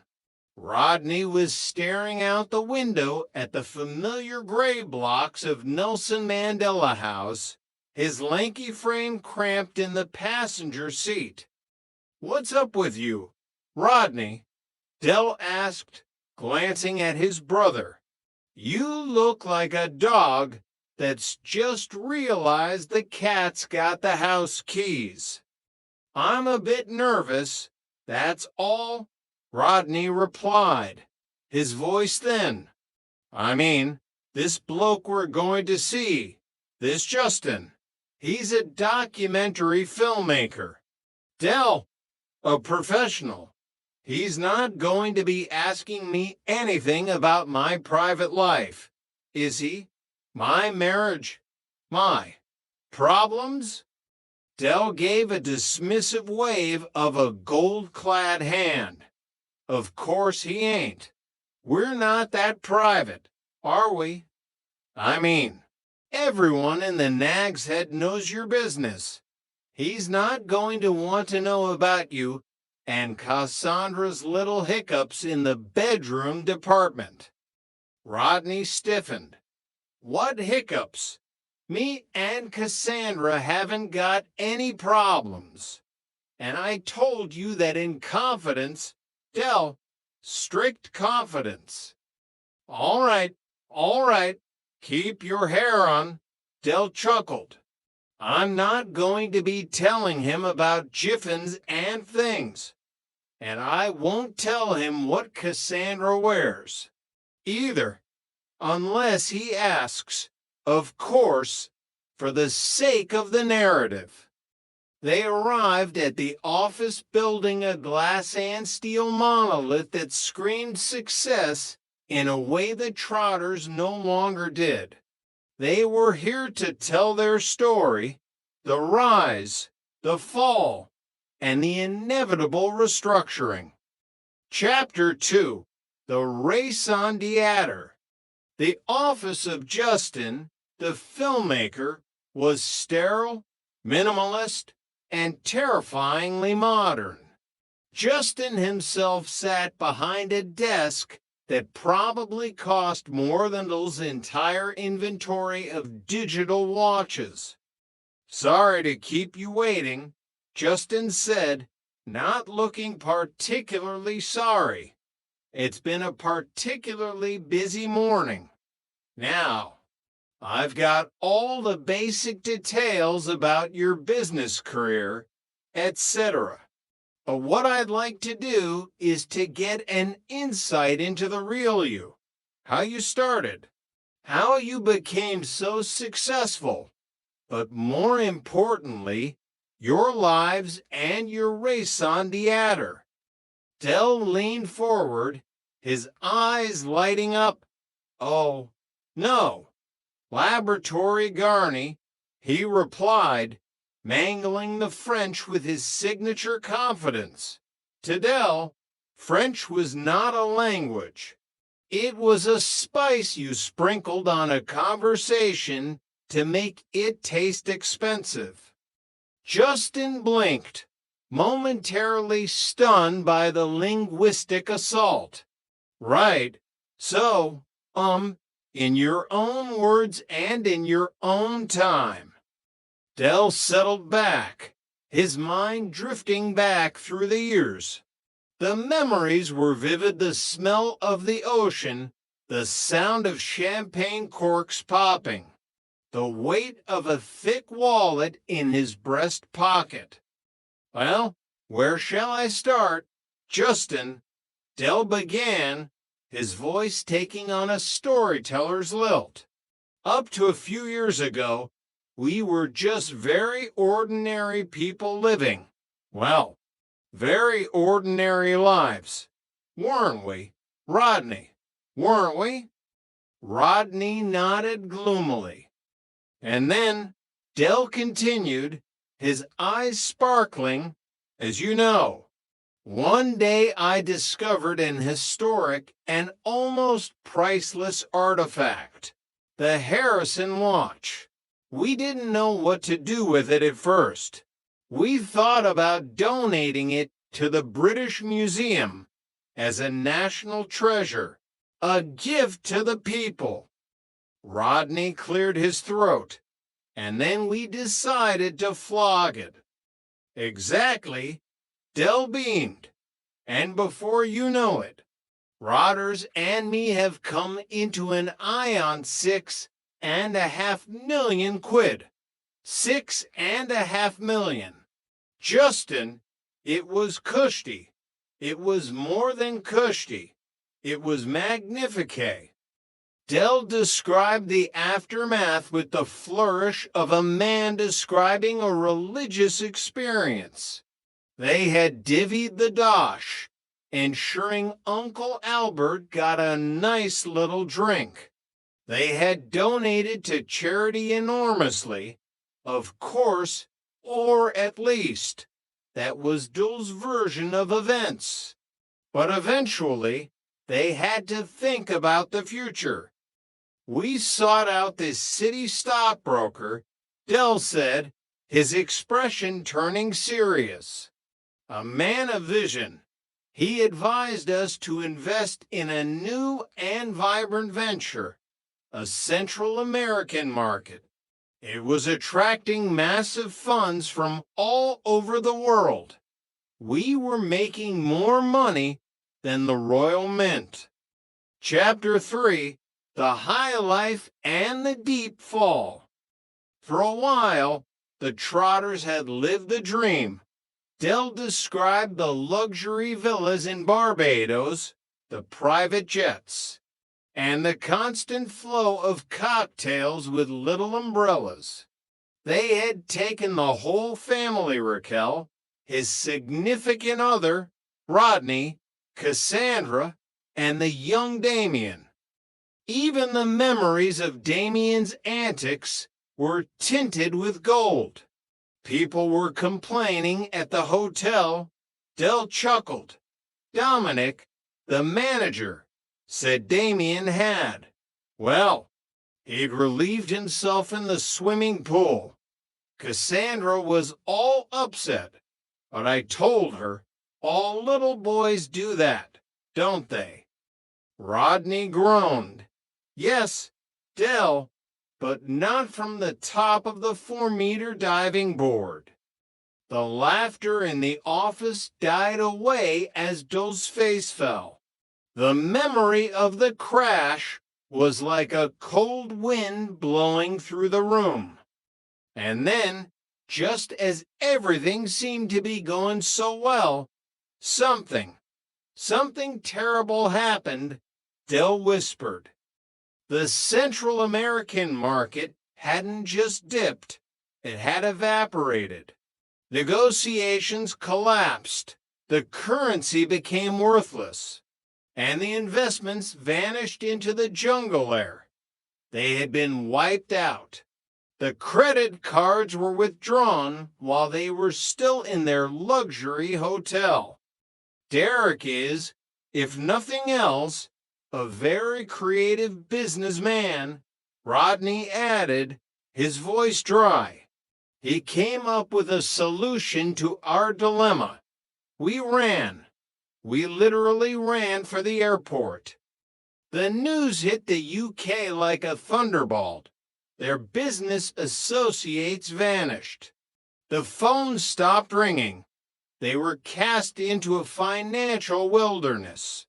Their old friends from Peckham were gutted for them mostly because many of them, like Mike Fisher from the Nag's Head, had invested their own life savings into Dell's sure thing. Poor old Mike, Dell sighed. He remortgaged the pub. He's in prison now, awaiting trial for embezzlement.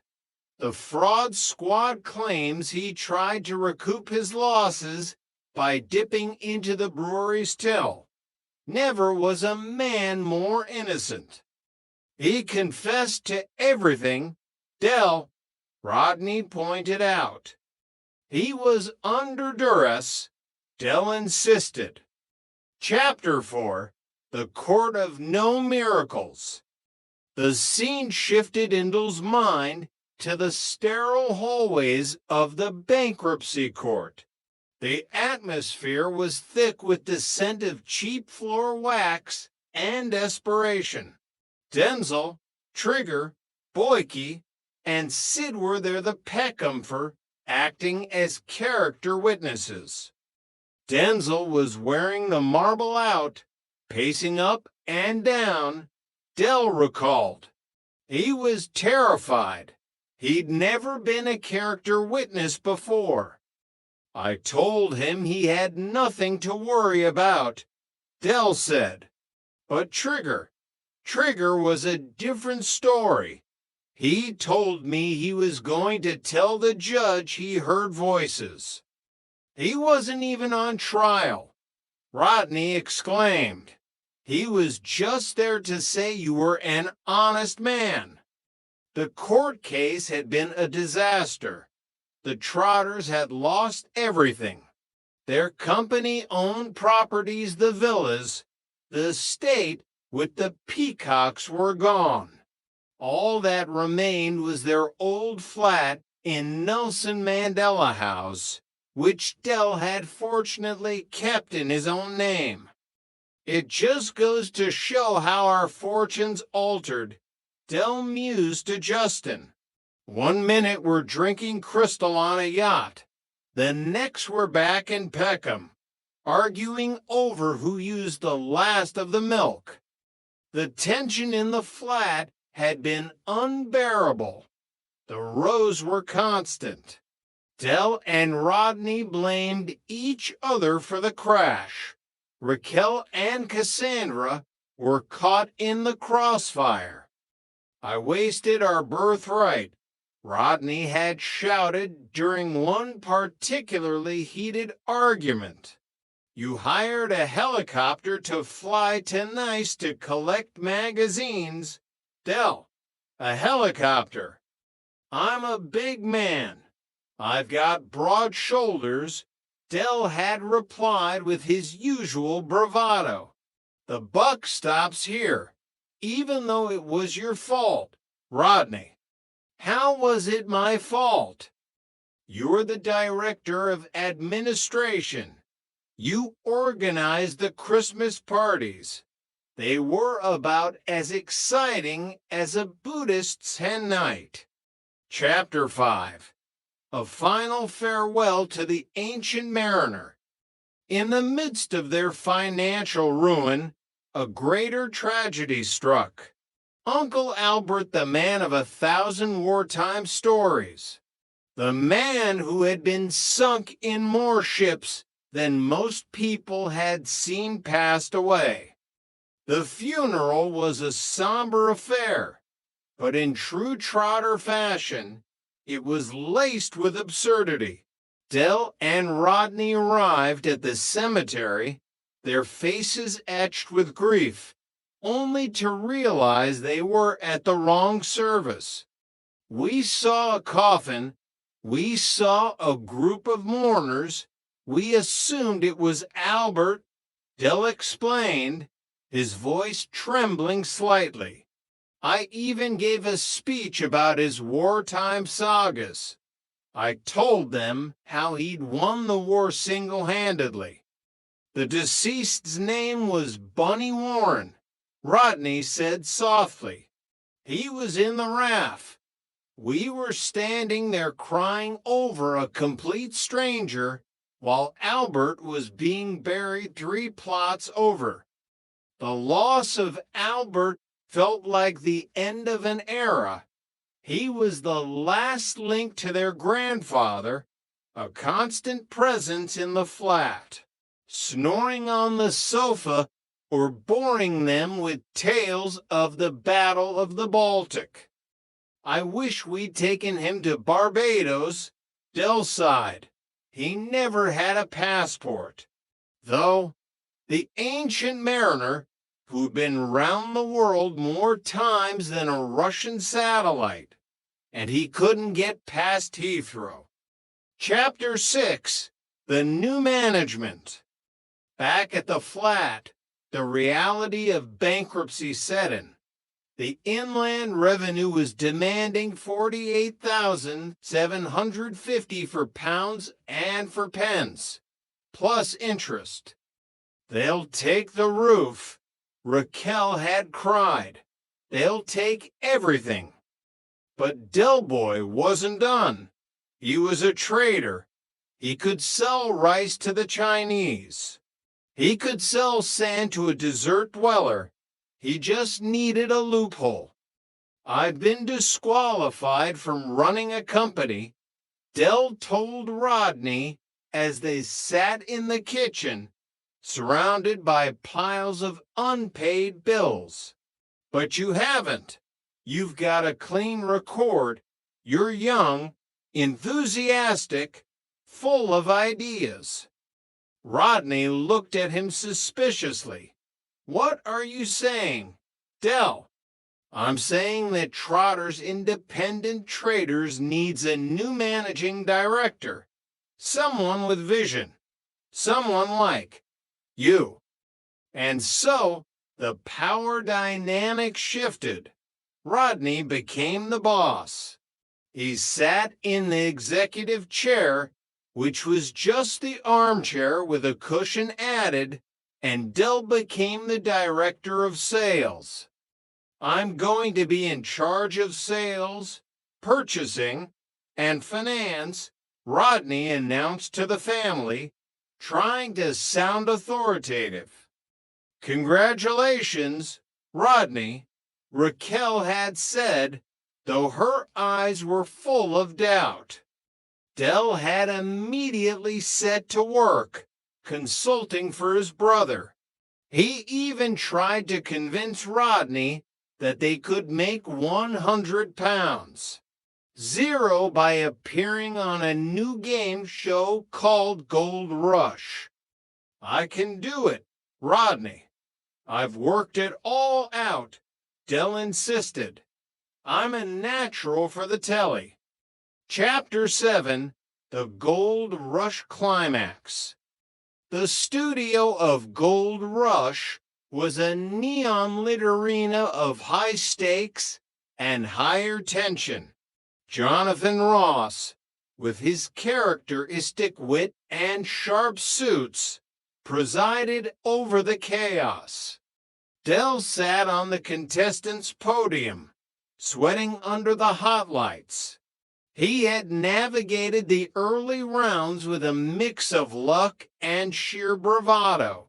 He'd answered a question about mountains in Africa by guessing Kilimanjaro because any idiot knows that, and Fuji makes cameras. Now, he was facing the 50,000 pounds question. The lights turned gold. The audience held their breath. For 50,000 pounds, Derek, Jonathan Ross said, his voice echoing in the silent studio. Which classical guitarist wrote the opera The Child and the Enchantment? Was it Ravel, Segovia, or Rodrigo? Dole's mind went blank. He thought of Ravel. He thought of shoes. He thought of Segovia. He thought of nothing. I'm going to have to use my SOS. Jonathan, Dell said, his voice cracking. I'm calling my brother, Rodney. The phone rang in the flat at Nelson Mandela House. Rodney, who had been trying to engage in fantasy therapy with Cassandra dressing up as a gladiator while she wore a policewoman's uniform, picked up the phone, thinking it was Mickey Pierce playing a prank. Piss off, Mickey, Rodney shouted into the receiver. Rodney, it's Jonathan Ross. Dole's voice screamed in the background. When Rodney finally realized it was real, he froze. He had seconds to answer. It's Ravel, Dell. I'm 100% sure it's Ravel. Dell turned back to Jonathan Ross, a triumphant smile on his face. It's Ravel, Jonathan. My brother has to GCEs. He knows his classics. The silence that followed was deafening. Derek, that was the wrong answer, Jonathan Ross said softly. It was Segovia. Dell's world collapsed. He had lost the money. He had lost the chance to save the family.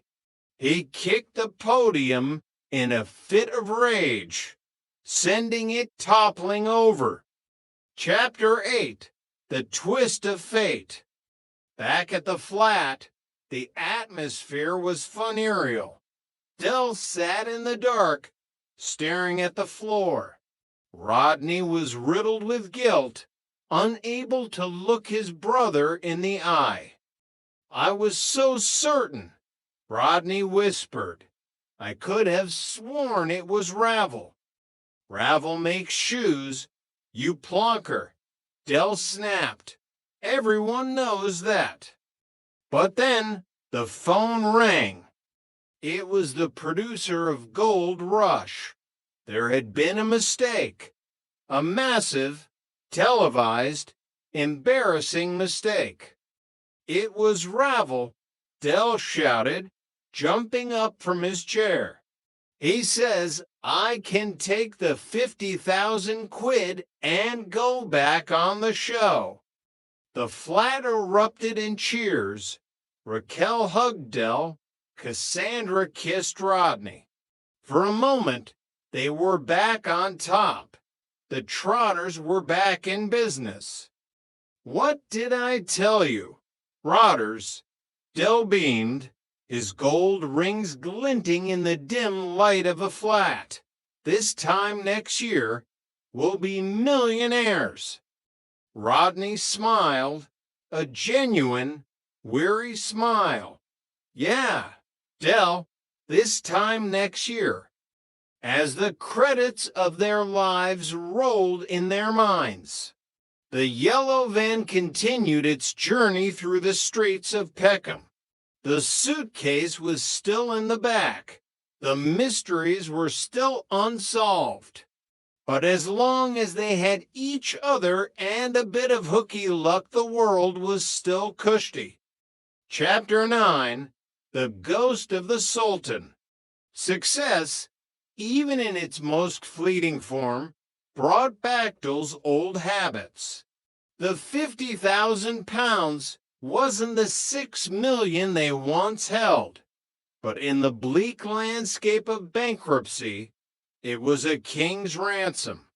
Dell immediately began acting like a tycoon again, much to Rodney's annoyance.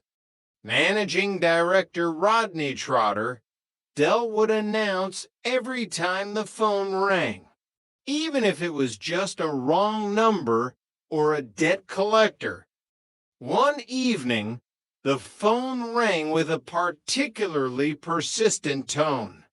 Rodney, attempting to embrace his new executive persona, adjusted his tie and picked it up.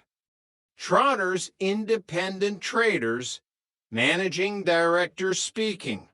"How may I be of assistance?" Rodney said, projecting a voice that he hoped sounded like a BBC newsreader. The voice on the other end was deep, gravelly, and heavily accented. "I am wishing to speak with Managing Director. My name is Asif Hazen. I am representative of Sultan of Brunei." Rodney's heart skipped a beat. He looked at Dell, who was busy trying to polish a scratched digital watch with his cuff. "Dell, it's the Sultan of Brunei, or his bloke. Anyway." Dell froze, his eyes widening. "The Sultan, Chateauneuf du Pape, C. Rodney, I told you power was an aphrodisiac. He's probably heard about your brilliant leadership. His Highness has advertisement in newspaper," the voice continued. "He would like you to fly to Brunei and be his consultant." Rodney was practically vibrating with excitement. A consultant in Brunei. Well, I'd have to check my diary. Of course, we're very busy with Local acquisitions. Dell was whispering frantically in Rodney's ear. Tell him we need a private jet and a golden bidget. But then the voice cracked. A familiar, high-pitched giggle broke through the regal accent. And he wants to know where to start his crappy old three-wheeled van on cold mornings. Ha! Had you going there, didn't I, Dave? The silence in the flat was heavy enough to sink a battle cruiser. It was Mickey Pierce. Rodney slammed the phone down, his face turning a shade of red that matched the cheap wine Dell was drinking. I'm going to kill him. I am actually going to murder Mickey Pierce. Don't worry, Rodders, Dell said, trying to suppress his own grin. He's just jealous. When the going gets tough, the tough get going. And the tough don't listen to skinny little gits with fake accents. Chapter 10, Fantasy Therapy and the Roman G-String. While the business side of the Trotter empire was a roller coaster of fake sultans and real debt, the domestic side was equally chaotic. Cassandra, feeling the strain of their living situation, had suggested fantasy therapy, a way to unload memory baggage by becoming someone else. Memory baggage. Dell had scoffed when he heard about it. I've got baggage, Rodney. It's in the van, and it's full of faulty fire alarms. But for Rodney and Cassandra, it was serious. They had spent an evening writing down their fantasy figures. Cassandra's choice for Rodney had been unexpected. Russell Crowe, Dell asked, peering over Rodney's shoulder as he prepared for the evening. You look more like Spartacus with piles. Rodney was standing in the living room wearing a makeshift toga that looked suspiciously like one of Raquel's old bedsheets. He had leather sandals strapped to his calves and was holding a plastic sword. It's about iconoclastic autosuggestion. Dell, you wouldn't understand, Rodney snapped. Cassandra is going to be a fantasy figure too. We're recreating our mating ritual. I saw you dancing in Monte Carlo once. Dell chuckled. You looked like Billy Elliot with worms. If that's your mating ritual, I'm surprised Damien was ever born. Just then, the door opened and Cassandra walked in. She was dressed as a policewoman, complete with a hat, a baton, and a pair of handcuffs that looked far too professional for a costume shop. Blimey, Dell whispered, his eyes nearly popping out of his head. I thought we were being raided. You nearly gave me a Connery. Cassandra. The evening was meant to be private, but in Nelson Mandela House, privacy was a luxury the Trotters couldn't afford. Between Damien running in to ask for a snack and Dell consulting on the phone with Monkey Harris about a consignment of electronic organizers, the romantic atmosphere was as thin as Rodney's toga. We're going out, Cassandra sighed, grabbing Rodney's arm. We're going to a club, anywhere but here. Very nice, Dell called out as they headed for the door. But watch out for the real police, Rodney. They might arrest you for crimes against fashion. Chapter 11, The Return to the Rainbow Road. The day of the race shoot arrived. Jonathan Ross was surprisingly contrite in person. Or perhaps he was just terrified that Del might kick another podium. The studio felt different this time, less like a slaughterhouse and more like a second chance at life. "Look, Derek," Jonathan said backstage, adjusting his colorful tie. "We're incredibly sorry about the raffle confusion. It turns out our researcher had a very confusing afternoon in a shoe shop. Del, dressed in his finest camel hair coat, waved a dismissive hand. Don't worry about it, Jonathan. Mon Dieu. Mistakes happen. It's the sign of a big man to admit when he's wrong. Now, about that 50 grand. The taping went surprisingly smoothly. Del took the money. But when it came to the ultimate gold question, the one worth 100,000 pounds, he looked into the cameras, thought about his family, and thought about the taxman waiting at home. "I'll tell you what we're going to do, Jonathan," Del said, his voice dropping into its most persuasive range. "We're going to give all the winnings to charity, because that's the kind of people we are." The audience erupted in applause. Rodney, watching from the wings, nearly fainted. "He's doing what?" "Del, we're